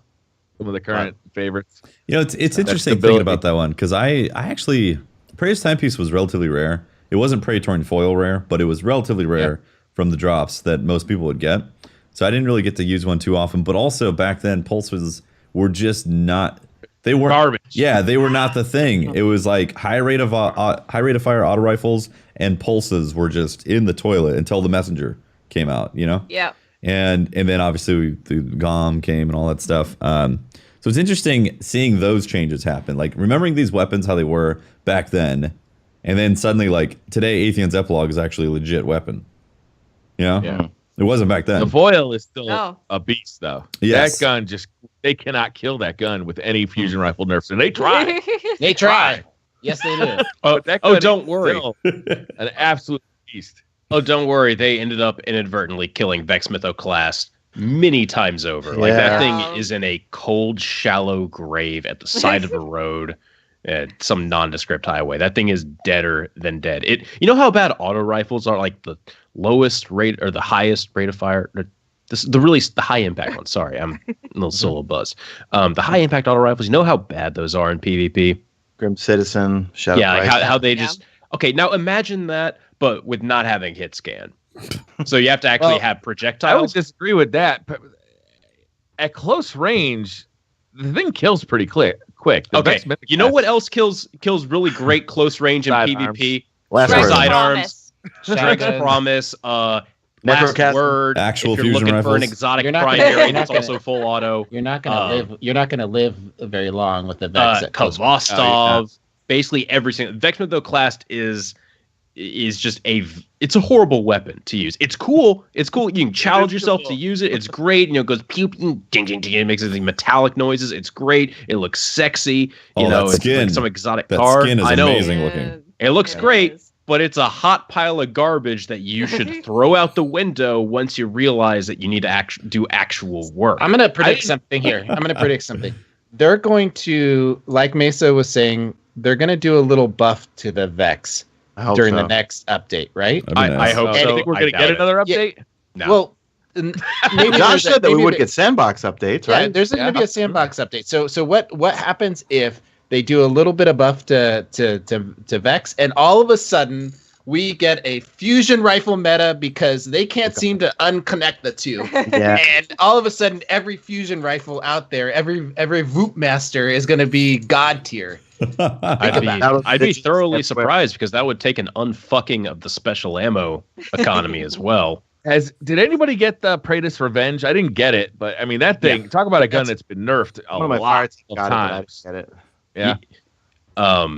Okay, so Praetor's Revenge was the sniper rifle from Vault of Glass. For those that are wondering, scout rifle. You're thinking scout rifle. Yeah, scout. It's basically a scout rifle. It's beautiful. I love it. It's so good. I remember. You know why it was so good in year one? It wasn't because it was because of a lot of things. Mainly, Field Scout also made it have 6 in the magazine, so you had a max plus like max stability. So max stability, 6 in the mag, feeding frenzy, Firefly with like ambush scope on it, good handling speed. Man, this is what this is like what the baseline for fast rate of fire. not scout rifles, sniper rifles should be. This is great. And now we just have these abominations where let's put 5 in the magazine and then jack the stability down really low. So then change the scopes. Yeah, it's like, well, all this is bad. Stop it. Your vaulted glass is like, you guys, you peaked too early. They did. A lot of the weapon designs. They were so good. Seriously. They were amazing. Found verdict. Vaulted glass is the pinnacle of I've been using weapons. I have been using Praetus, and it's still a good sniper rifle. I really enjoyed it. I had a good time using it in the 390 vault. It does one shot the when you're doing the oracles, it does one shot the hobgoblins. It has the range that a scout rifle doesn't really do the job right. You still need to 2-shot them, or But I've been using it because I just love that sniper rifle. But it has lost a little bit of its love. Definitely. Yeah. So one question about the Vex. So the Vex is a fusion rifle. Yep. Does that mean when it's specialist and solar burn? Yes. Not small arms? Because I was using it because this week we have solar arms. burn, and it was Small just arms. okay. Is it smaller? Oh wait, so it does count as really? Because I would think No. it's a fusion rifle with specialists. It's in your Meaning primary that the slot. Vex would get a buff. Yeah, but I'm pretty Right. sure it gets counted towards fusion rifle. Yeah, that was my question. Is I don't And that's- know because we haven't It had seems it. completely backwards to what they've normally been doing. Yeah, but that's Right. the Vex. Small has arms, always then been- again, that's that not is positive on Well, that one. primary weapon, which would mean Vex is your primary. Yeah. But I'm just asking because it's considered a fusion, and it gets all the buffs and nerfs that fusion rifles gets, which are specials. Will it then count towards a specialist type bonus when one of the modifiers? Because like this week, I think the weekly stories are solar, and the thing melts like it's It is unbelievable. great. Fun. It's amazing in the weekly stories. Like, man, this is about the power level that it feels like it should normally be at. Yeah. It's what it was at in PvP in Yeah. year 1, like the first few Yeah. months. going Right. into Oh, Challenge of Elders is solar as well, and that's fun. If you Sorry, if you guys, what? you guys Challenge of haven't what? been playing it, huh? No. It's still I haven't played it once either. all right. Well, I have a couple. I have like 3 ships that I can only get from those packages. So Mm. So you're grinding it? yeah, I'm grinding it. That's actually something been to go fun. for. I've been kind of like The Varix had I like trying to select the perfect ship for my characters now. Like that Oh, yeah? fits with my shader and everything. Yeah, it's been Nice, good. So nice. I'm actually I interested need in to go collecting other see- stuff. Yeah, I need to go see. I need 5 more ships for my for that to fill out that 4. node. And I need to go figure out think I which need 1. ones I need to still get. Just I buy think them you all just from buy- Ava. You probably That's- never yeah, bought that's any right. of That's those. what I've been doing. Just Bought 'em. going. Yeah, they're not all available right now, but I did buy all the green, and I realized that most of them that where I was missing are green and the And white. Yeah. Patrick, you got anything you want to talk about? Any? I mean, I got some stuff I could. What I really want to talk about is that meal I had at the cat party because that was fantastic. Taco Bell. Why don't you put it on You're Instagram fine. where it belongs? I don't. Heard Okay, about look. these wild I could go on a tacos. rant right now about people that take pictures of their food. Okay, I think it's bullshit. It's like enjoy your food. That's the memory. Okay, so imagine can't that, it. except instead of them showing you a picture of it, imagine them describing it. yeah, I do. Okay, that was for Yeah. Yeah. It's Briar, you have agree. a very good point. Like Solid one of the point. first things that I learned is, your Nobody children, cares about your last meal or your dreams. or your kids for that matter. Or your You know what I kids. mean? Or Like your kids. your kids are your favorite topic to you. Uh-huh. But people care about my cats. So No, it's they fine. don't. They care. They really Aw. don't. Animals They are a care little bit about- different. There has to be a threshold You know what of people cute. do care a about, cute though, threshold that you have Patrick? to pass. These Yeah, you know what people do care about? These wild mics and headphones, because no doubt you've noticed them. They're just some of the iconic gear that Blue creates. Blue's award-winning products are the driving force behind professional musicians and internet creators and countless elite gaming teams and Twitch streamers. Their Yeti USB mic is the internet's most popular microphone, and their Sadie and Lola headphones deliver an insane sound and a very personalized fit. Blue offers everything you need to completely immerse yourself in the ultimate gameplay experience. Learn more about Blue at bluemic.com. Nailed it. Shoot. Nailed it. You should drink alcohol more often. That's the only time that you've gotten that right. You've been hammered. Excuse me, I nail that perfectly every week. I think we might have to look at the tape on that one. Yeah. Yeah, we're gonna have to go back Hell, to the the archives tape, on they that show one. something different. Farcog PvP Legend says Mesa because the Giants play in Oh, New Jersey. He's not here. Not here. Mesa. His camera's off. You gotta jump up for a second. He said, "Be right back." Oh, okay. Well, I'll leave the Mesa. He's got a tiny bladder, so. All right. Nava Bear. Nope. Gary Diaz says, Gary's from my other podcast. With Scorpio specs dropping today and looking to compete with Ultra PC standards, has it changed your platform plans for Destiny 2? So if you guys didn't know, the Xbox Scorpio, they actually kind of showed the specs of this thing, and it looks to be very, very powerful. It looks exceptional. 4K 60 frames per second are going to be a reality on this machine. Yeah, they apparently did a thing where they essentially were able to pull what the specs would be needed for any of the modern current day titles that they have right now on the Xbox, and to put those into 4K at whatever the frame rate that they're currently running at. So they did that as a poll to make sure that they could achieve that and see what kind of hardware they needed, and then worked from there as a standing point to increase whatever things would be needed for 4K assets. So it's looking really good. Like, I was surprised. Yeah. I will definitely pick up a Scorpio. Is it going to affect my platform that I'm going to play? I'm going to play on all three regardless. So, yeah, the one concern that I think is still out there is the price point on this thing. If it gets too close to that PC price point where somebody can build a gaming PC for the same price, it gets real iffy on the Microsoft side of things, because they share so many games with like the Microsoft. I can never remember the name of the program, but like Play Anywhere program, where a lot of exclusives come out on Xbox and PC. So like if this thing releases at $700, you can buy a pretty good gaming PC for $700. Like those kind of questions start really popping their head. You know what else? I kind of like my system to have games on it. That's why I'm staying with PS4. Yeah.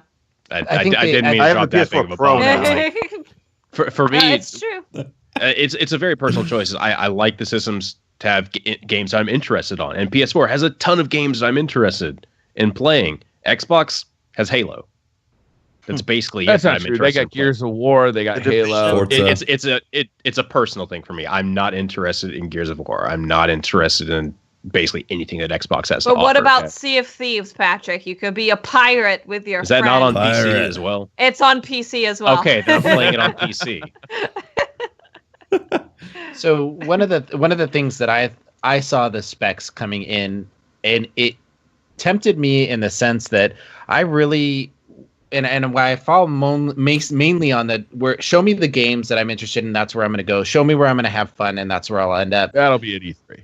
And we'll find out later. And but those specs just on paper, man, they look great. And Breyer, I think that they've talked about the price point being somewhere around $500. That was Digital Foundry's speculation that they think it's going to be around $500, which is what the Xbox One released at. It did, yeah. That went over like hot lead.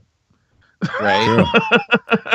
I mean, it was a different situation because it was the less powerful of two consoles at a higher price point at the time. With the Microsoft was making dumbass moves all over the place. Yeah. What I'd like to see 2013 was a bad fucking year for Microsoft. Kinect was awful. Yeah. What I'd like to see is Microsoft get rid of that one like entertainment center like philosophy. I think that's dead. That was the Don happened, Matrick Microsoft. Right. That Microsoft has been pushed out. The new Microsoft. The new Xbox team is much more gamer oriented. Yeah, they completely changed They're management, saddled with old essentially. hardware. Yeah, Did they ever change the user interface? Because I know I have the Halo 5 Xbox and I have not turned it on in probably about a year or so. Just did an update. And to show my age right here, it reminds me of my mother's still on AOL.com. And when she logs in, the interface reminds me of AOL, where you could see everything but where you want to go. And I think that's why I like the PS4 Pro or PS4 with its interface, that it's so simple to find things. Whereas on my Xbox, I get lost every time I'm trying to find anything. I'm like, where do I go from here? Windows 8 syndrome. As somebody who went from Xbox to PS4, I could say that's the case regardless of what system. Yeah. If you're on Xbox right now, it's gonna feel like it's gonna make sense. Weird on PS4. Yeah, because that's what happened to me. I went to PS4. I don't know, Tefty. I bought them both on launch. The Xbox One had a bad interface. Straight up. It had a bad interface. I would agree with Breyer, because I started on Xbox and I went to PS4 literally just for Destiny to play the alpha. And when I loaded up Xbox on the interface, I was like, how do I invite friends to things, and it just felt like really laggy as well, which was really confusing for me because Xbox 360 was like perfect. Yeah. And then they went to that, and I was like, oh. It seems like Xbox they really 360 screwed had a things up. great interface, I thought. Yeah. Well, and one of the things that I'm looking at for Xbox to do is to really focus on the, expand on their community aspect stuff. I think PlayStation has still lagged behind. Exploit the things that they do better than PlayStation, and they do a lot of things better. They do. The way that the community feel of Xbox Live, being able to not only run the games, like, because going back to the specs, because I think that's what we were talking about. I read a few articles on it. People are talking about if these are the specs that are true, then they've really made a console that speaks to developers. Yeah. That these systems that they're putting in there, and I'm not a tech nerd, so I'm going to have to default to the different articles I read, but they're looking at that these types of hardware devices are easier to develop games for. So they may be setting up a platform to take over for Sony with a bunch of third-party developer support and stuff that they missed out on during Xbox One. Yeah. But can they ever catch up? I mean, for me, the nail in the coffin, because I'm a recovering Call of Duty shithead, as I used to say, and that's all I played for years, And once I saw them come over to PS4, I was like, wow. I mean, for them to make the leap, because I've always been on a PlayStation from 1, 2, 3, and then I went to the 4, and I always felt kind of gypped that I didn't have a 360 because I feel like that's where all the pros. Every time I watched my favorite YouTubers who were Call of Duty pros, it was always demonstrable better versions of Call of Duty on the Xbox 360 than on PS3, even though it had better hardware. Oh, because the PS3 was just unbelievably difficult to design for. That's the reason why Destiny itself of the Xbox 360 version. Yeah, the Destiny itself had so much troubles being developed because of the PS3's architecture. It was just too difficult to design for. That's why we had some good titles on there, but they were mostly from like official Sony, official Sony studios that could basically get the help from Sony to develop these really interesting titles. Yep. Even as you look at the end of the 360 and PS3 life cycle, though, as the PS3 started to really thrive later in that generation, as its price dropped and it started really developing all these huge first-party titles, by the end of that life cycle, the PS3 was far outselling the Xbox 360. And what Don Matrick and his team did with the Xbox One, making this like a media center machine priced at $500 and basically firing all of their first-party developers, not all of them, but a lot of them, and ruining a lot of those deals they had with kind of third-party developers. They've been paying a hefty price for those decisions. So Scorpio's a chance for Microsoft to kind of turn around. I think E3 is going to be huge. If they could show off some games that are only available on Xbox, that'll be a big deal. Yeah, that's going to be huge. For me, that's always the important part. Yeah, that's huge. And you guys got to keep in mind, anybody who's still stuck on the quote-unquote console war type of crap, you got to keep in mind that competition only makes what we as consumers get better. So if you're excited over the fact that the PS4 is having like leaps and strides being ahead, then you should be worried for the next couple of years, because you want Xbox competing with PS4 in a way that pushes the technology. That way. We get better I want stuff. Sony to get real nervous. Look at the past. Look at the past. Yeah. PS2 was way ahead of the Xbox. Sony got this major hubris, and out they shat the PS3 and all its mistakes. Yep. Xbox 360 was way ahead of the PS3. They got all this hubris built up inside of them, and out they shat the Xbox One. We want parity. We want a competition. We want a fierce battle. Yep. Yeah. Yep. That's what we want. Let's move on. Farcog PvP Legend says, Mesa, because the Giants play in New Jersey, don't you think they should be the New Jersey Giants rather than the New York Giants? This is embarrassing because as much as I'm into like lifting and cardio and Muay Thai, I don't know a thing about sports. I was into basketball when I was younger, into the Knicks and everything, and then football never followed, baseball never followed. But you're from New York, though, right? I'm from New York, and it technically should be New Jersey, but it would be. So I think New York City would lose their mind. Yankees. I'm gonna say Yankees. Yeah, I knew there was a reason I liked you. Well, just that, like, we as New Yorkers have a stereotype. Like, we consider the Mets fans, and I know I'm probably getting a lot of hate for this. We consider the Mets fans the people from outside of the 5 boroughs. Right? Anyone that's not from Queens, Brooklyn, Bronx, New York. We don't really call Staten Island a borough anyway, but like any of those areas, whatever, you like the Mets. If you're from Brooklyn, Queens, Bronx, Manhattan, you should like the Yankees, I think. You know, that's just a stereotype. That's, you know, we as new people from the 5 boroughs.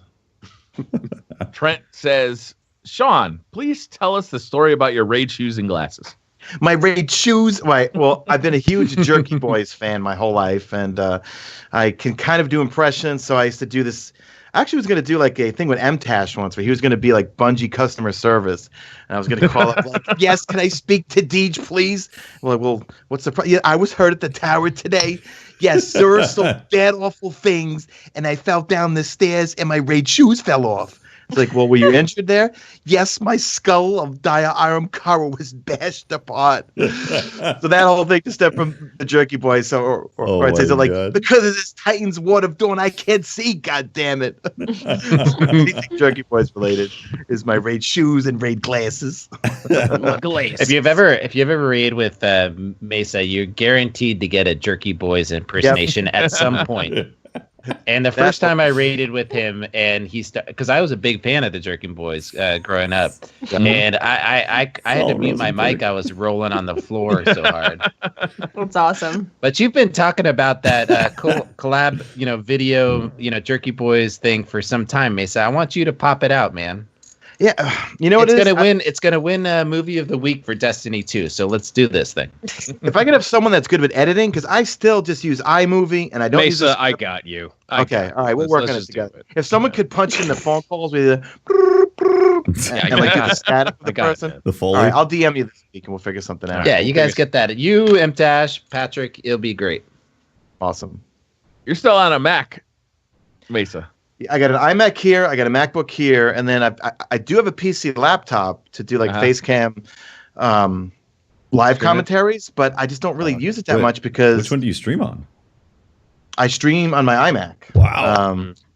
Yeah. There's not many out there. Many out there that there's not have made that work.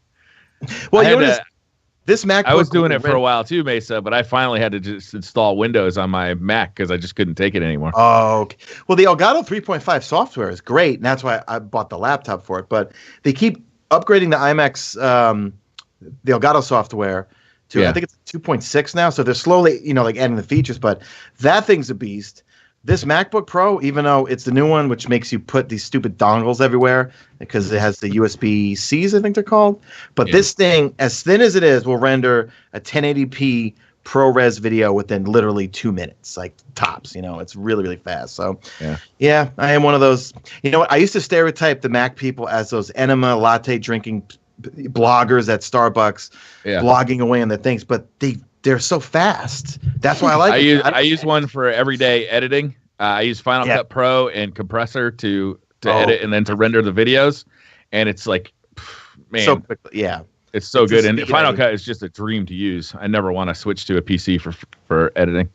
All right, I think I need to upgrade to Final Cut. I'm still using iMovie right now. It's an easy transition because it's like it looks basically the same as iMovie. Does it have the same kind of interface, but just a whole pretty much. Even more console. Like I'm pretty sure more consoles still using like Windows Movie Maker. That's the rumor, but I think he has upgraded since then. He upgraded a while back and then he swapped back to Windows Movie Maker because it's so easy. It works for him. You can't even get Windows Movie Maker. I know he seems to be doing just fine with that. So he's to keep doing great. Dude. Mr. Goodbite says, "How far are you guys into your record books?" I am 76%. Really? Have you ordered? I filled in a note today. I am. I know. It says I'm 100% complete, but there's still like 20 more nodes to fill out. So, yeah. I'm probably like 80 or something now. Really? God, I think so. I haven't even looked at the thing. I'd have to check. Yeah, last I checked, I was at like 68% or something. So it might have moved fast that since, but I haven't focused on trying to get in. I don't know. It tells me that I've completed record book bubbles like every 3 seconds. I know, right? Yeah. Multiple records. For me, I get the Shax's Steam thing every 2 seconds. Are they gonna fix that? I hope so. Well, it says in this week at Bungie, known issues. They it's know there. about it. They know about it. Their recommendation is to turn off third-party apps. Well, negative, not happening. Unfortunately, when DIM doesn't work when DIM is offline for whatever reason, I turn off Destiny. They're synonymous. There's They are. Yeah. I mean, also, it doesn't work for me. I have to completely sign out of Bungie. So if I'm playing on one character for like 4 hours PvP, I can kind of do that, but there's going to be a point where I'm like, I want to use something else that's not currently on me, and I'm going to have to log back into Bungie, load up DIM, and it's just too much work. Yep. Do it old school. Go to the tower. No. Yeah. Brian, you crazy. Grab the other character that has it, send it to your vault, log back in the other character. Grab the other character. Yeah, this age of multiple records is definitely frustrating, but it's not. Thankfully, it's not too large. But the sound is so.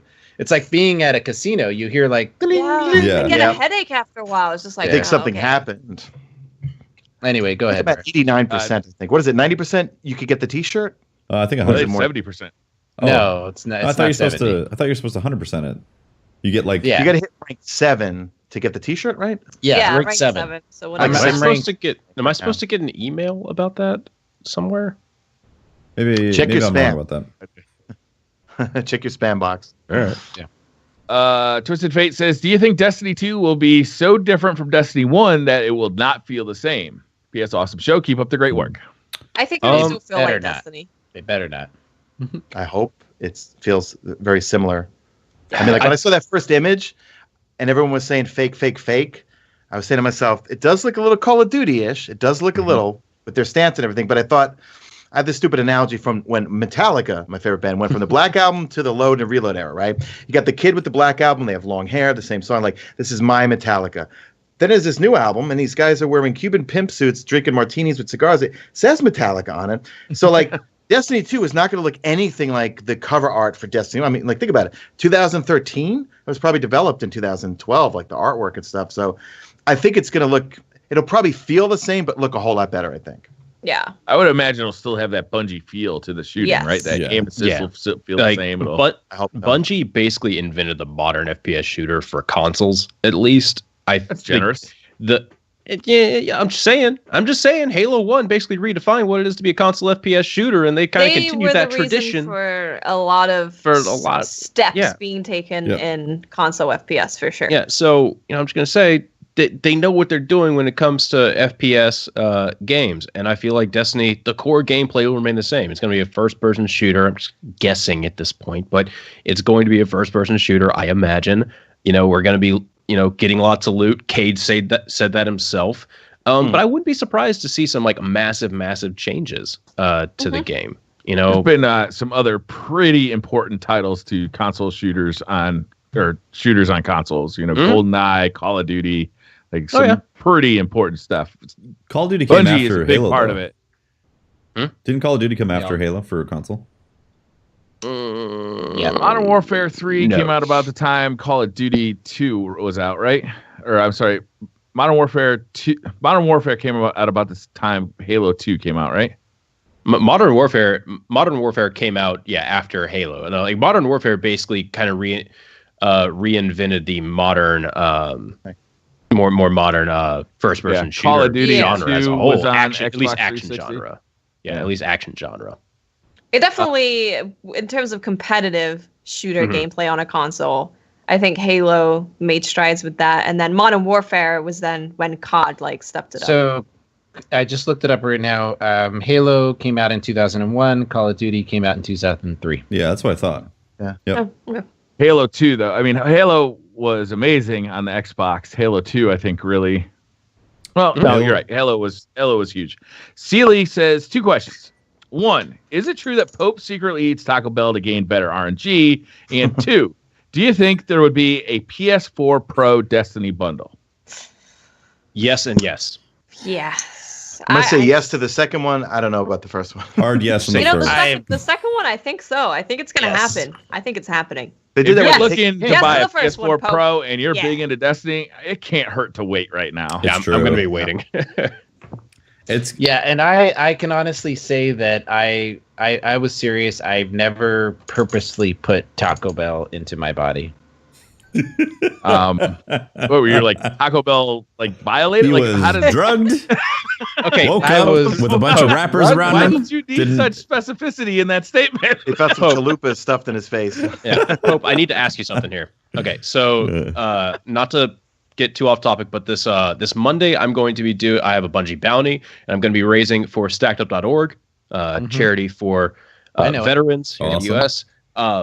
I would like to set some goals for how much money we are raising. If we can get right now, if we can get $1,000, if I'm not. It's like a 2-hour stream. I don't have a lot of hopes for the amount that we raise, but if we can raise $1,000 during that 2-hour stream, Pope Bear, will you eat a Doritos Locos taco at Guardian Con from Taco? I'll do it. I'll do one better. If you can raise $1,000, I'll eat a what is it called? Doritos Locos taco. A With some cinnamon Doritos twists. Locos taco on during the next podcast.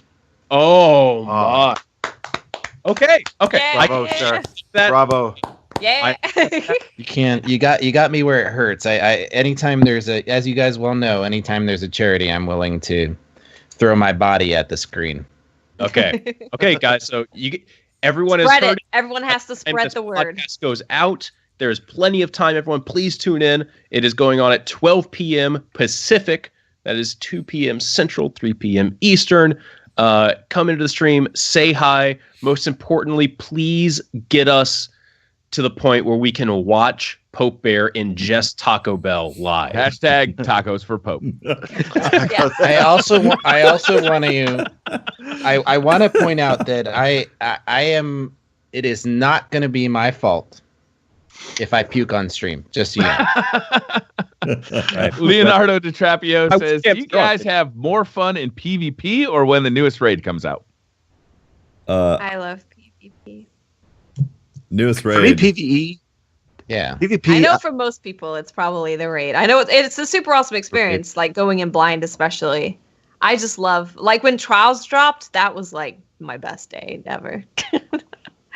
When Trials first released was like a crazy thing. Do you remember when we played it at the Bungie House of Wolves event? And your team is 5,000 watts, and your husband, you were the final one that beat everybody. It was me, Dado, and Holtzmann. No. Was it me? Yeah. Yep.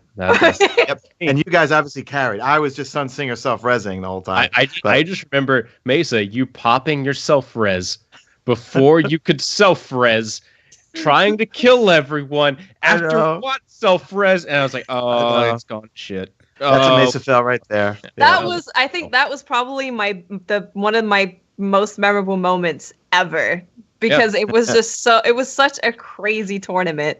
It was amazing. It was amazing.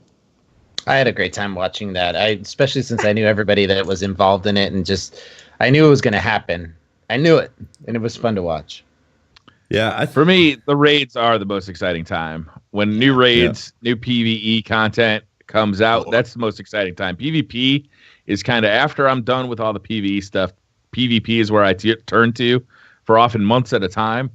But I'm the most excited for Destiny when I'm getting new story content and new raids. Yep. And I know, like, I can tell why that is too, the reason behind it. Because for me, when I play PvP, I look for a really balanced, consistent experience that has things that make sense. Like, I don't want to die from a ridiculous weapon in PvP. I'm going to be like, how can you spawn with a ridiculous weapon in PvP and actually consider it competitive or something like that? Because I look for it to be competitive when I play a PvP game. But when it comes to the raids, that's when you get to get your hands on brand new weapons, brand new loot that hadn't existed yet. And that is what first got me into Destiny. And the reason why I kept on coming back, because I was like, I have to get this weapon. I have to see what's going to drop for me next. And every time I do the raid. So the PvE experience, and specifically the raiding experience, has something very special with Destiny for me.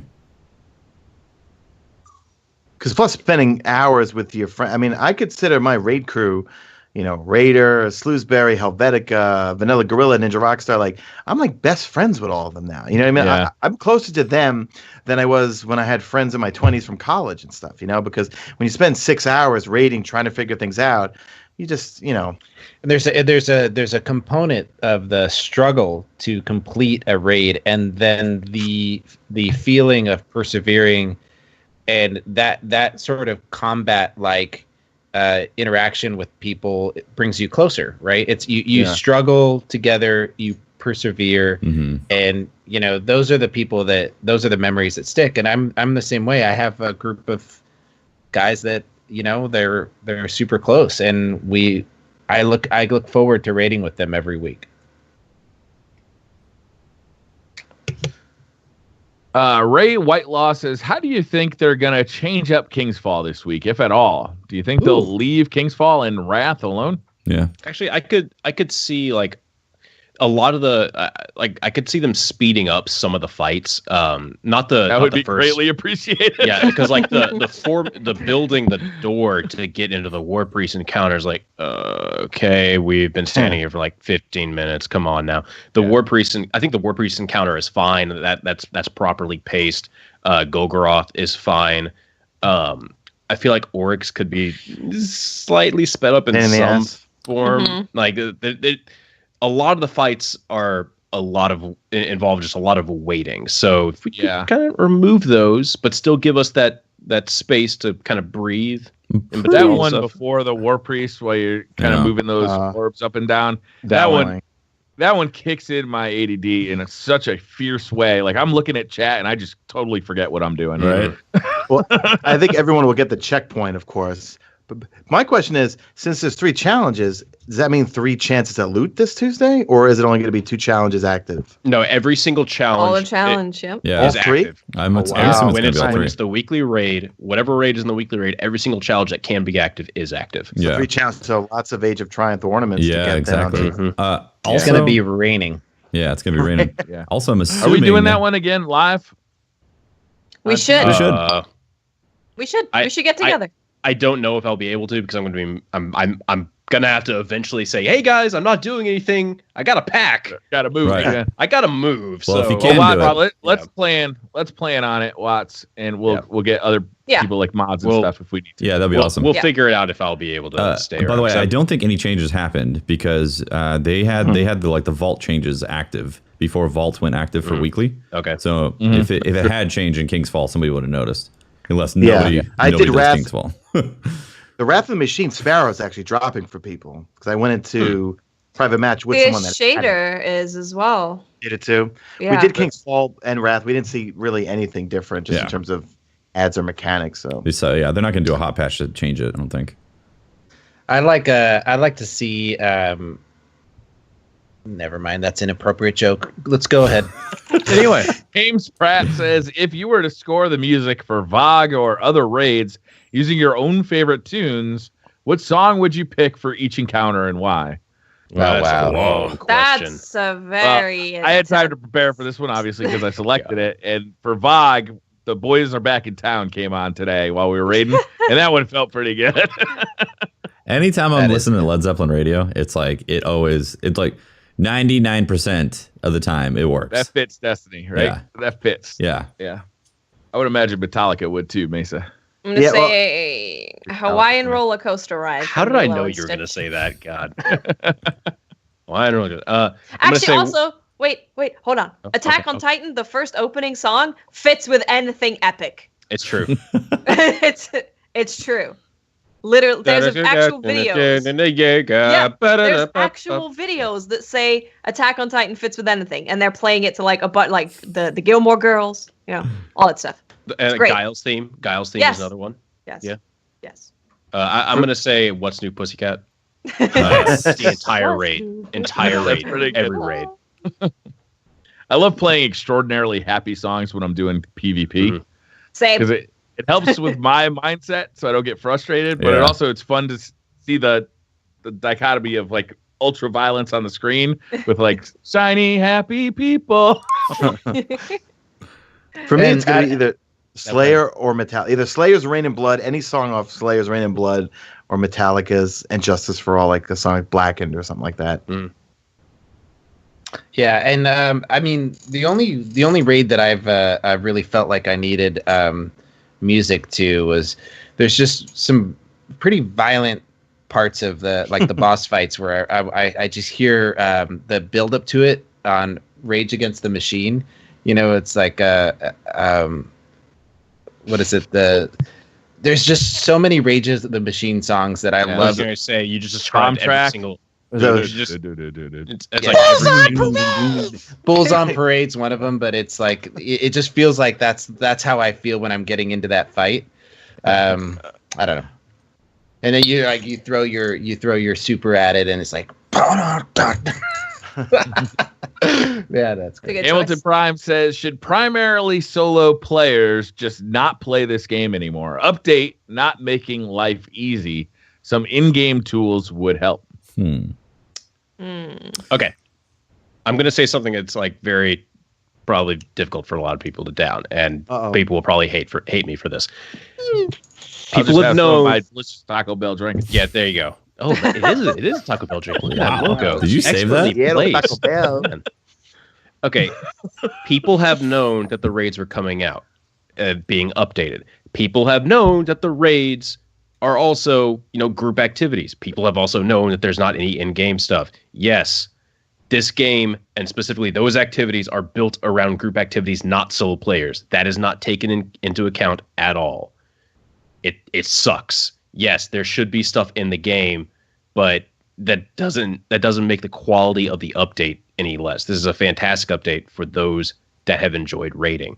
And if anything, that should kind of incentivize you to maybe go out and try it. Now is the perfect time because there are so many people out there looking to raid, trying all of these over raids. a million maybe for the PvE first players time. in the last 24 hours. Maybe people have never gone out there and they're wanting to experience them at the current light level for the first time because they never played Destiny 1 originally. Now it's a perfect time for you to go try it. Instead where of you saying, can find people? The Discord. There you go. I've got another one too, if I could plug real quick. The Destiny PS4 Facebook community. I found during the beta. We're up to 44,000 people now. That has exploded now with people because they're looking for people to find, people to raid with. And I always use the cliche joke. It's not like you're going on an LFG and it's saying, okay, XX, Yellow Swag, Zombie Killer, Quick Scope, XXX is looking for a group to raid. Like you see someone's face, you see their profile, they don't look like a creep. You say, okay, people, that's all I see in the feed is just people looking to find a raid group with. So that's really awesome. Stop by streams too, man. There's not only are there streamers looking to help people carry through raids, but like chats are like little mini LFGs now, You meet people in chats and you end up making friends with them, and all of a sudden, you're in a clan. Yep. Mesa, not to throw anything out there, but a funny story. A friend of mine was having a hard time finding raid groups, so he changed his profile picture to like a hot girl and like all this stuff, and went in there, and he's like, I've never had such an easy time raiding. But he's funny. He's like, sorry, Mike's not working. Oh my god. There you go, guys. There's your. If you need some tips, You just gave out the secret. That is There's your hilarious. your profile picture. I've said And this. if you need any porn bot pictures, I have tons of them. Just go to my Twitter. Yeah. I will say this again because I've said in the past about this topic. Finding a group of people to play with consistently is not an easy task for most people. It does require effort. You actually have to put in time, like most relationships in your actual life, in your real life. It does take some effort to be like, hey, would you like to set up a date to raid? Would you guys like to get together and make this happen? There's actual effort that is applied to that. So when you do find people that you enjoy raiding with on LFGs, don't just disband and never talk again. You should absolutely add them on your friends because it's really easy to be like, wow, that was great, guys. Well, later. And then you don't talk. And you need to absolutely add them as friends. Be like, hey, I really enjoyed hanging out with you guys.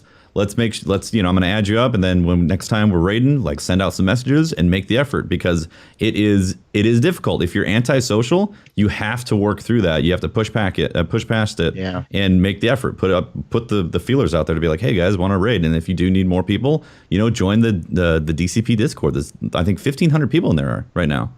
There's a ton of people, and it's very active as well. It's been great. I was doing a raid earlier, and I just jumped in there and I said, "Hey, let's raid." And I had a team in 3 minutes. It was fun, and we got to talk. So I've been jumping in there every time I get, and I know you guys have as well.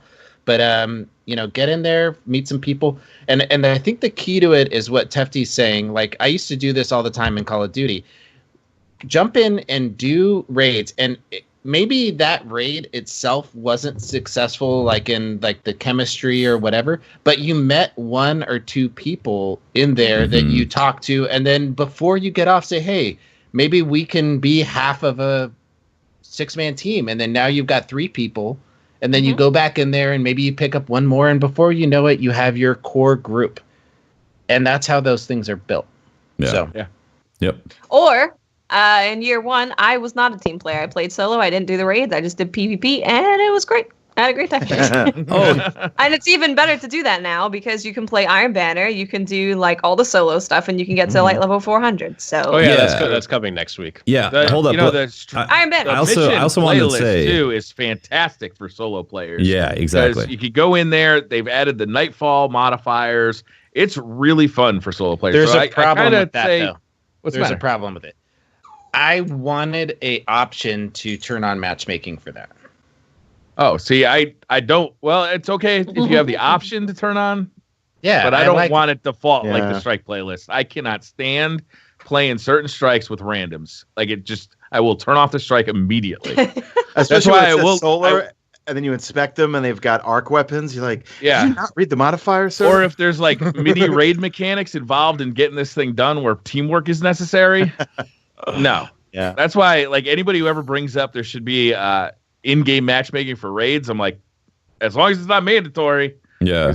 God, exactly. I would fucking hate it. I agree. It would be a hellish landscape. Also, the original question said something about feeling like the update. I think the original question said this. I could be wrong, but something about the update not being good for solo players. And that's completely the opposite, in my opinion. It made like basically anything you do almost has the ability to get you to 400. As long as you just play the game regularly, you do faction packages and all this stuff, you can get to 400 now.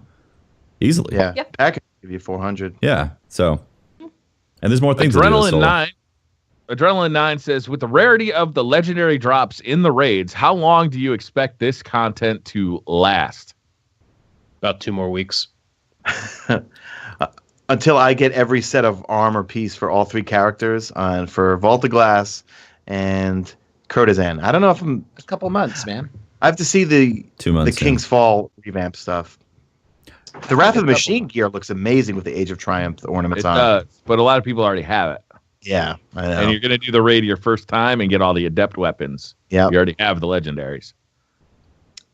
Yes, but the new ornaments for Wrath of the Machine look fantastic. They're all pixely and shiny. They are nice. Yep. They are nice. They're cool. I think for me, I'll be interested in getting rewards probably through May, because I'm sure a Fatebringer is probably going to be elusive on both consoles for me. I will definitely want to be able to collect all the armor as well. So, and that stuff is not dropping frequently for me at all. No, it's not. The rate at which I raid will slow down for sure. And which raids you do will probably slow down as well. You're not going to be like, okay, I want to do Crota, Wrath Machine, and Vault of Glass every week. Yeah. Like, I'm not going to be able to sustain, what is it, 3 characters times 4 raids. It's 12 raids a week. There's no way I could try 24, including Xbox. I'm not going to try 24. I'm not gonna God bless you, Tefty. No, I wouldn't. What if May 18th, what are they talking about? Destiny. Gameplay. They're going to show off Destiny 2 a live stream. They're not talking, they're showing. They're showing. Gameplay. What if they drop like a hot potato right in front of you? An alpha? Bam. Oh my God! You stop it, Pope.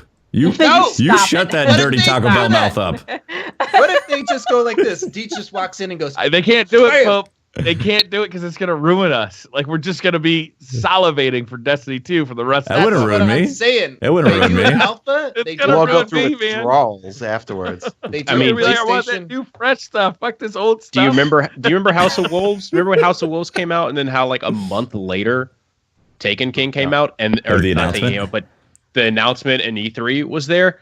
I do, because I was at E3 and I played, and I was like, well, this is great.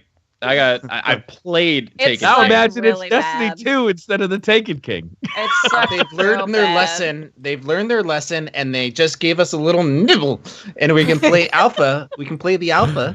You know, What would the alpha include though for you? the alpha would include one map, one PvP map, Okay, Clash, a Shingen Slayer type. C. Just a little slinger, little One story little mission. 6, and one story mission. Enough to little wet the the appetite. How about patrol? What the No beat? patrol? One destination to do some patrols on, like they did with the Cosmodrome. No. Too much? No. That's too I much want for them alpha. to show me the shape of the package, and I can Shake rattle it. Yeah. But that's it. That's it. But you don't know what's Just inside. tease me a little.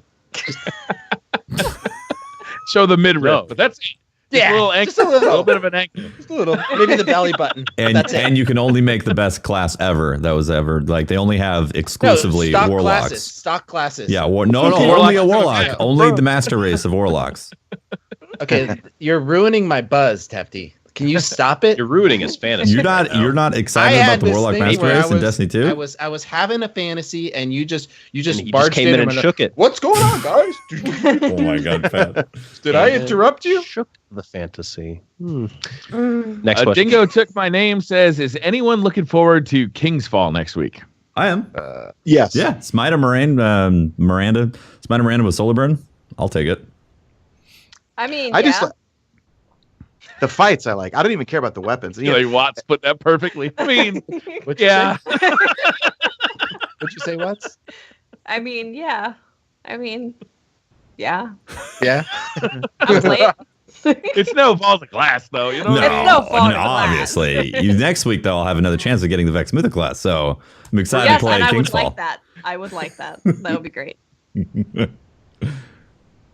Gator I says, like the King's Fall challenges. I do. I like King's Fall. It's just the problem with King's Fall, I think, is the fact that Destiny 2 didn't come out. Right. It's like Yeah. King's Fall was all raid for an entire year. Yeah, that's too long. That's a good point. It's rough. You know, it just I just, you know what? I like the Oh, wow. Golgoroth fight. I like the War Priest fight. Oryx, I like it. I don't love it, but I only want one weapon from it, and that's the Doom of Kelkus Filato. If I can get that with Void, I'll be done with King's Fall. I might Gator like the is cape. my favorite Destiny podcast. Thank you, Gator. Destiny has been the most addictive game for me. No other game grabs me. What is the secret sauce? Ooh. The secret sauce is Combination. It's a vibe. It's the music. It's the aesthetics. It's the feel. You know, With it's your like when you log friends. in and you Gunplay. hear that music, the gunplay, like it has a certain sound to it and music and vibe. I remember I got roped in when I played the alpha and I heard that initial music. I was like, this is interesting, you know, because being a musician, I was like, well, it tweaked my interest and you feel immersed. When I play other games, even though they're great, I don't feel as immersed from like the sounds of what you hear like in the background to the sounds of the guns, you know, like you said, to the music and so forth. It's not. There's not one sauce. There's multiple sauces that they're sprinkling all over the place. every time. Szechuan The first time I saw Sage jump up and do a death from above with a Titan on the Cosmodrome, pre-alpha, and look at the camera, I was like, I could have been like, I was just like this. and that from that moment on, I was sold. Supers, space magic, being cool, epic stories, music to match. The music Everything's is huge epic. too. Everything is epic. That's what it's selling to me. I just think love it it's so right. much. It is the combination of everything. The feel of the guns just feels so right. The looter part of the looter shooter. Like if you were a Diablo person or a Borderlands person, you feel right at home. The community raiding with 5 of your best buddies and kind of forming these groups of raid teams is so much fun. It's just everything about it is so fun. Yeah, Mhm. I agree. Yep. I think It all worked out very well. It did. Just everything Only came gonna get together. better too. I would. Pretty hope good so. game for a 7 out of 10. You know what I'm Right. saying? I would say though. I'd say 7.5. the looter shooter aspect of it Think is so, probably yeah. the most powerful pull of the game though, because the best stuff, well, at least in year one, it should be the best stuff that we desired came from doing an experience that required 5 other people with you. and that was something that didn't exist on consoles yet. So and That's no very longer exists. And no longer exists. Yeah. for me, like what initially drew me in, like Pope, you had the Titan doing the slam thing in the Cosmodrome. Mine was just like landing my first throwing knife, and that was it. Like the visceral reaction of throwing the knife, seeing that drag just explode basically from a knife. I was like, I had a similar reaction to my that. first throwing knife. I ran out of ammo. I was like panicking as like dregs were just like running at me, and I tapped the melee button, and this throwing knife just flies out. I'm like, oh, that's useful. I think yeah, go ahead. so what really grabbed me was when they actually we got to see that Blade Dancer was a thing, and we got to play Blade Dancer at the event, and I was like, what is this? And it was just amazing. It was just, I felt so cool. It was like, that's how I like to play games. I get to zip around. I get to put myself in danger and like get out and put myself in stupid situations that I shouldn't be doing, and just see how I can come out of those. And the gunplay and everything. I suddenly realized why you like Night Stalker so much, Yes, because it's yes, even that is better why. at getting you out of Yes. situations you shouldn't even been in the first. Yes, that's first what I place. do. That is how I play. I get in Yes. situations I shouldn't And be in, shakes and it. I get out of them. Right. Sorry, my dog's driving me crazy. Drew, Go ahead. Drew John says, do you think Destiny 2 PvP will start with current special ammo economy, or will it open up like Destiny 1 with everything available? I think it'll be totally Yeah, different. brand new sandbox. I think it'll be an entirely different game. Yep, Yeah. brand new Brand sandbox. as far as Different. that goes. Yep. Yeah, Like we're- it's really hard to answer these types of questions about Destiny 2 because we don't know. We haven't even seen it yet. Can you Yeah, ask us so- this like after May 18th? Yeah, or after like a Yeah. PvP reveal. Guys, Yeah, is there I'm going to still- be a I'm gun still- like the Thorn in Destiny 2? Go. I'm Right. still Yeah. sticking to my alpha May 18th story though. I'm Okay. going for it. All right. Baby Ryan Anime says, if you guys have a chance to pick two characters in Destiny, enemy or ally, in your team to play dodgeball with, who would it be? Oh, Varix. Dodgeball. You see how many hands he has? Dude, that dude is going to be nuts at dodgeball. that's He's got like You're right. 6 balls. He's like, He's like catching balls, throwing balls at the same time. yeah. You don't lose a game when Oh, Varix is on your team, man. Killer answer. Pope. Ah, yeah, I nailed it. Oh, man. I have to go with Varix and Golgoroth. Right? Because doesn't Golgoroth have a whole bunch of arms too? Nah, he's got those spiny things on the back to hold his... He Oh, throws a yeah. bunch of balls basically. Yeah, he, that's true. he already. He's He's halfway there. He's the right? ball They chucker. come in handy. That's true. I'm gonna go with the Taken Captain and Varix. Taken Captain, he can teleport out of the way of balls. He throws a giant ball Yeah. at Yeah. you. That's a good point. I'm gonna say Big captain would be hard to hit. I'm gonna say a Taken Scion and a Taken Scion, because if you don't hit them, they're going to reproduce infinitely. And even if you do kill one, you had a dodgeball that doesn't have Alright. Firefly on I it. like so that then- answer too. That's Nobody amazing. chose Night Stalker. They could just shade step out of the way. That's Or, Down. Or a blade dancer who's invisible. Also, you're just getting beamed on the side of the head. You didn't know there was somebody over there. Titan, Hammer Titan, Titans with those short arms. I don't even know if they could reach together close enough to catch a ball. They just keep bouncing off of their chest. Yeah. Oh, man. Still kills me every time a Warlock out melees a Titan. We don't die, we Cog- just multiply. Cog says, feet covered or uncovered while sleeping? Uncover. Wait. In Uncovered. a cover or like in a sock? No socks. Covered. Socks. No No, socks. No, sheets. About socks Oh. here. We're just talking. Are they Oh. hanging out in fresh air? No. Or are they No. No, unless I'm Who really sleeps hot. like that? No. You can't have your feet out of the covers, or else No, the no. monsters get you. Yeah. In the summertime, it's all about having the feet open to Yeah. the air. Hell to the Oh, no. Oh, no. Right. With the monsters. Monsters. Things will Monsters. nibble your toes off. He's gonna nibble. Pope. He's living in your house. You guys got to clean more. Yeah. What's underneath your bed, No. man? Toes don't need, Monsters. toes, can't it clean doesn't the matter how footprint. hot it is. Yeah, I'm Can't with clean Patrick John on this Wick. one. You can't clean John Wick out of there. John Wick. I'm telling you, man. Nothing. Patrick and I are, I don't are think- standing together on this. Toes, Yeah, man. also, I don't think a blanket's going to prevent you from getting hurt from John Wick. Oh no.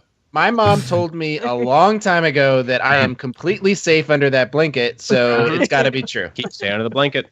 It's like if there's noise, get under the blanket. Don't let anything show out. Yeah, my feet are out. My feet are out and breathing. My feet are out too. Yeah. Socks. We already answered that. But like, and it was if it's cold out, I'll go to bed underneath the sheets, and then as I progressively get hot, then I'll take Exactly. Yep. feet gotta come out. It's a temperature regulation thing. No, my toes never see the air, the night sky when I'm sleeping. Ray Whitelaw says, my girlfriend asked, do you guys have any favorite sayings or mottos to live by? Murder. Man. Murder. Bubble tether murder.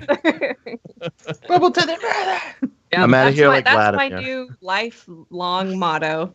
I'm gonna get it on a shirt. We should make a DCP shirt. Bubble tether murder. Just like Bubble tether 6 murder. dark Good drinkers. shirt. Yeah. I'm gonna get Ash working on that. That would be amazing. I will wear that every day. Although people on the street might look at us a little weird. Bubble tether murder. I try and remember when I'm getting like real stressed out. I have a problem with anxiety sometimes. When I'm getting real stressed out, I try to just remember, like, forget the small stuff. Don't sweat the small stuff, because I do tend to like micromanage every detail of life and get stressed out when it's not going exactly as I want it to be going. I feel you on that. Sometimes you just can't control it, you know? Yep. And you just gotta let it go. So my life motto is basically, fuck it. Look, like in a way, we were probably all here because at some point someone said, fuck it, I'm gonna talk to her. There you go. And then your parents met, and then now you're here, and then I'm saying, fuck it every time I hit a sick no scope or to go for one. Mm-hmm. Yeah. That's not how babies are made, Holtz. Yeah. You don't know Have you scope seen that my no scopes can impregnate people. That is how amazing they are. Whenever I've been in the party when Patrick is hitting a no scope, fuck it is not what's going on. It's, oh my god. Yeah. Oh, that's what comes after the fuck it. Man, I guess it's really similar to me. I'm in a really stressful job, and like part of my mentality sometimes is like 2 tears in a bucket, you know? It's just like you could sit it's very similar to Patrick's, like 2 tears in a bucket, so motherfuck it. But it's kind of one of those things where it's like sometimes you gotta just let things go and remember to set that problem down for a minute and enjoy life. Yep. Yeah. Mesa, I didn't hear yours. What did you say? I don't know. I guess life saying would be you're not living the dream until you've lived the nightmare. Because I feel like, you see a lot of people, especially on like Facebook and stuff, like living the dream, man, or all that life's good and all that stuff.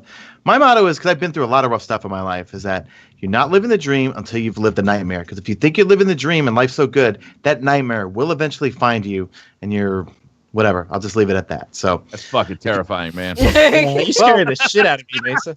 Well, it's just the truth. It's one of those things, like, terrified.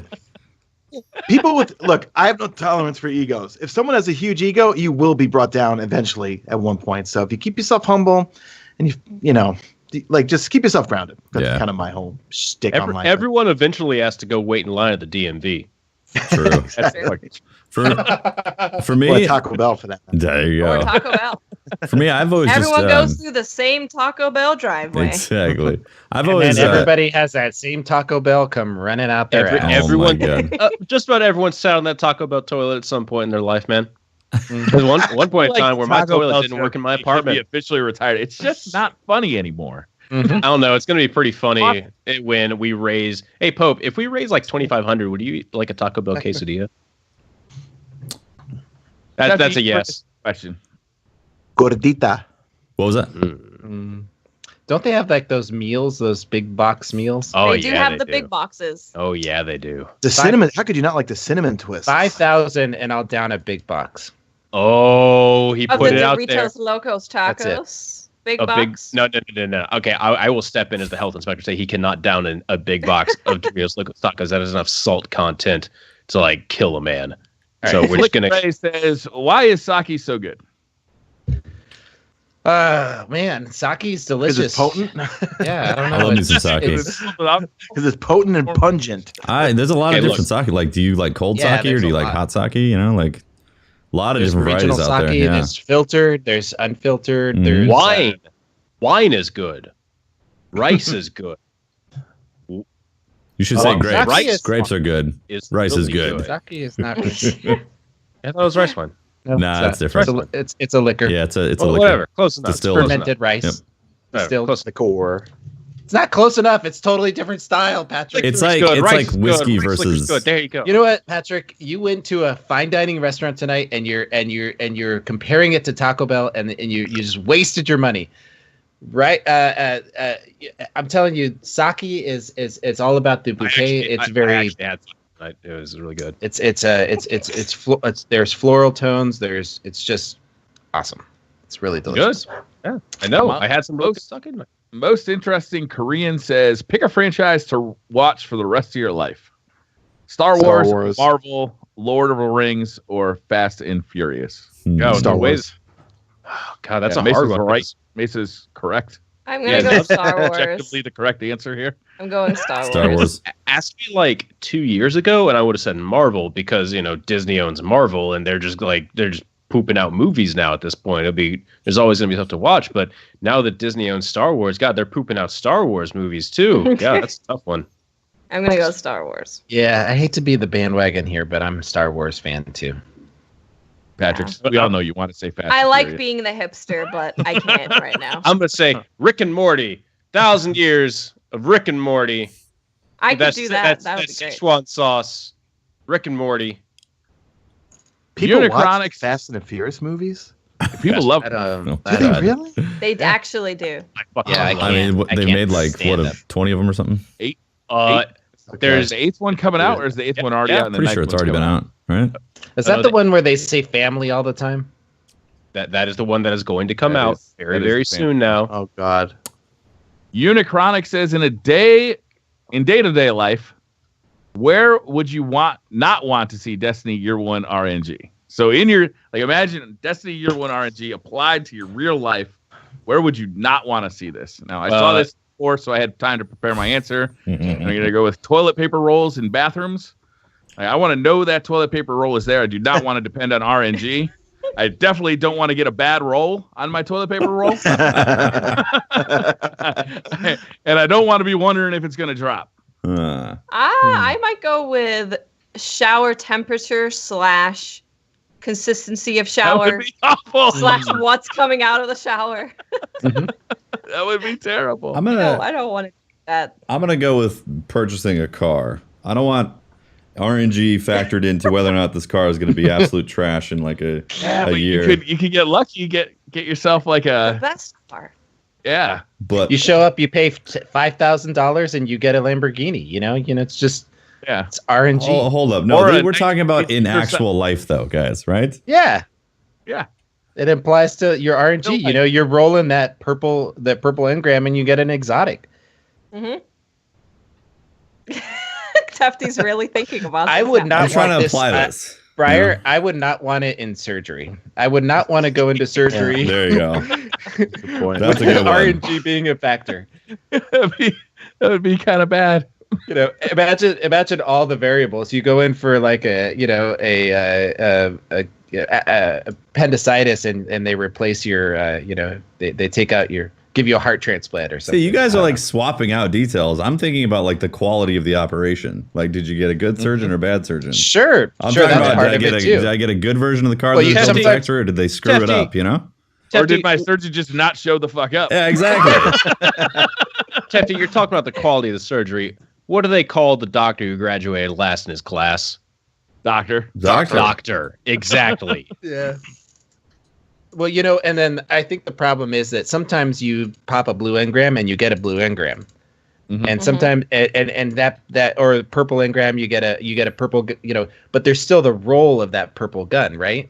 So there's the quality of doctor. But sometimes you drop an exotic and you end up with Sallow. Full a nose full job or plastic something. surgery. Yeah, all of that you go in Completely there for. fresh, new, shiny. Yeah, you get some of this belly gets taken away, and all of a sudden I got like pecs and stuff. What the hell?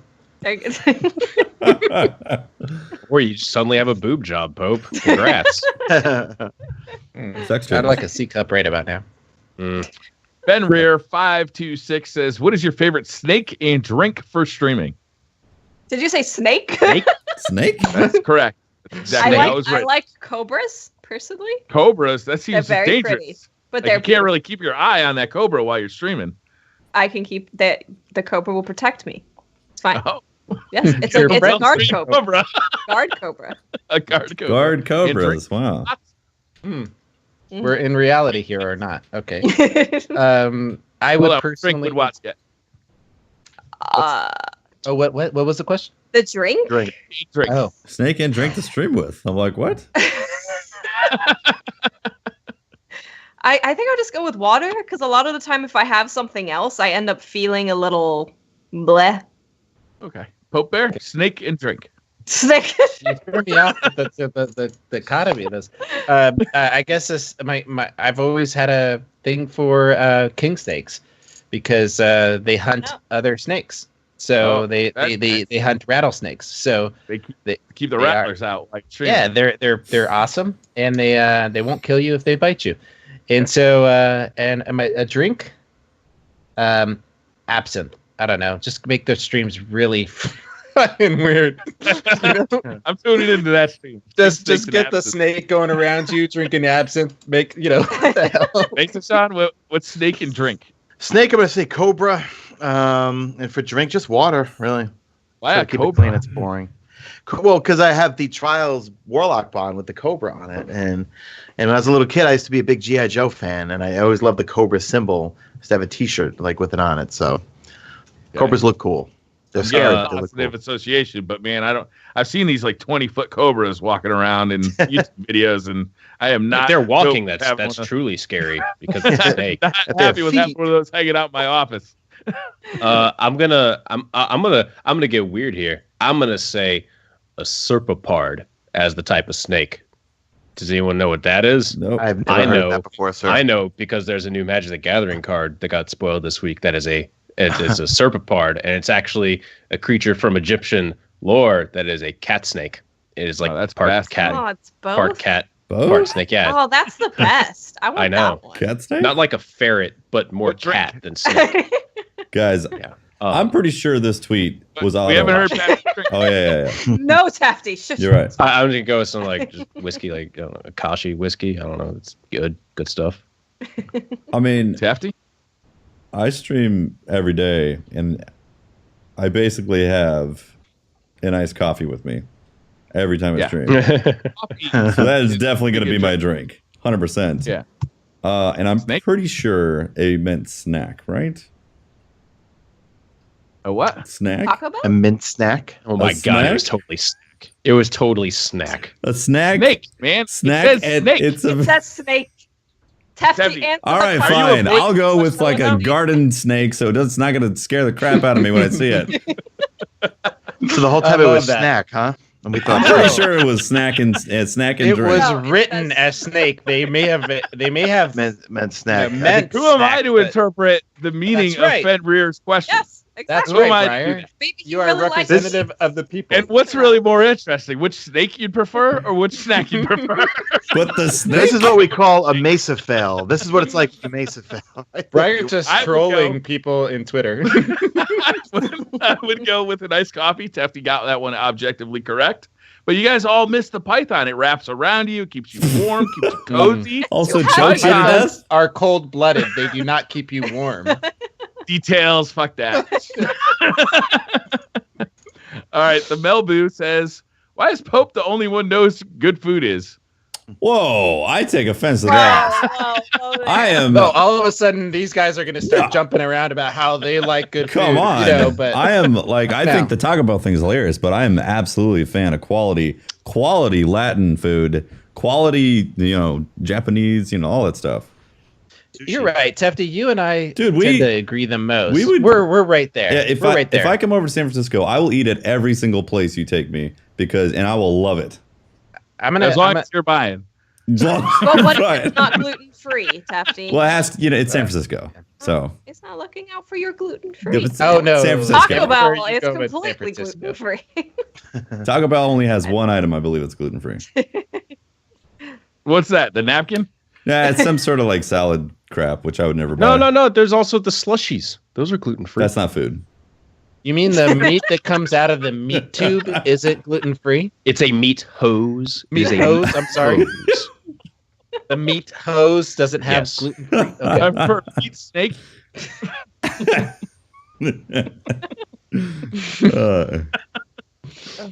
I just want to say I know exactly what good food is, and I will be cooking it plenty when we're in Seattle, and we will most likely have like a streaming cooking show, like Dado and I. We will figure something out. I can come too. Yeah, you can come too. And Triple will probably be there as well. It'll be all four of us cooking food. Dad will be like, I'm going to cook some bachelor stuff. And I'll be like, okay, now I'm going to get you some fine cuisine to get you a lady. I can show you how to make a wife. I can show you how to make a wife me grilled cheese that is so good anyone would want to marry you. Or we can just cook some good pasta. There's plenty of stuff that you can cook. Or you can just go to Taco Bell. It's okay. We also need to give Dado a makeover. That's going to be happening. That'll be happening too. That'll be happening.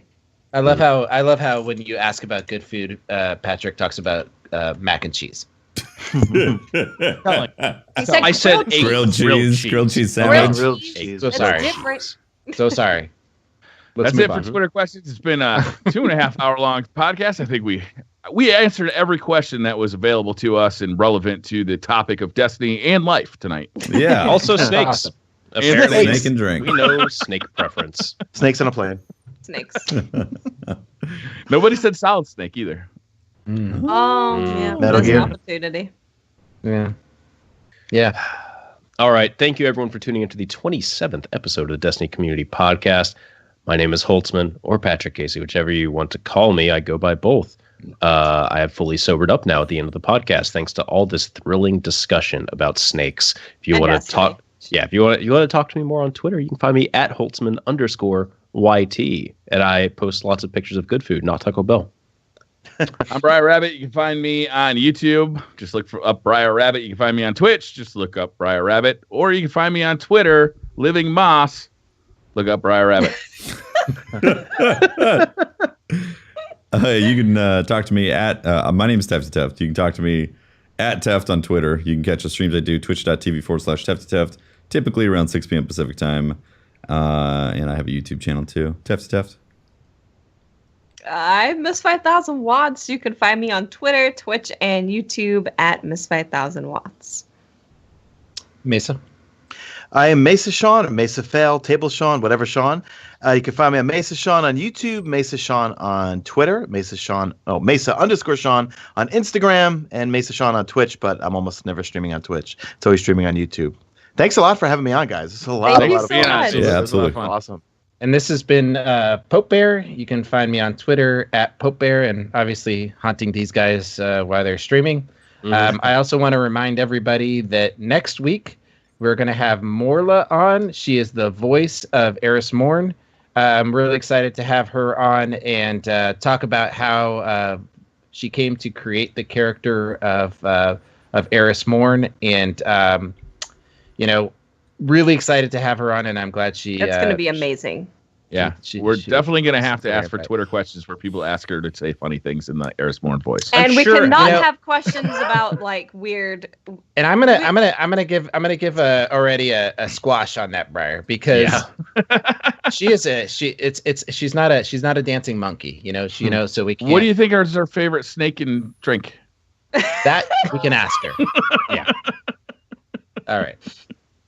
But I just want to let people know and get everybody excited about it. You should be tuning in, and it's going to be a fun conversation. I hear she's great. Well, thank you very much, everyone, for tuning in. We will see you all next week. Should be a fun episode. Bye-bye. Bye, guys. Bye. Bye, everybody.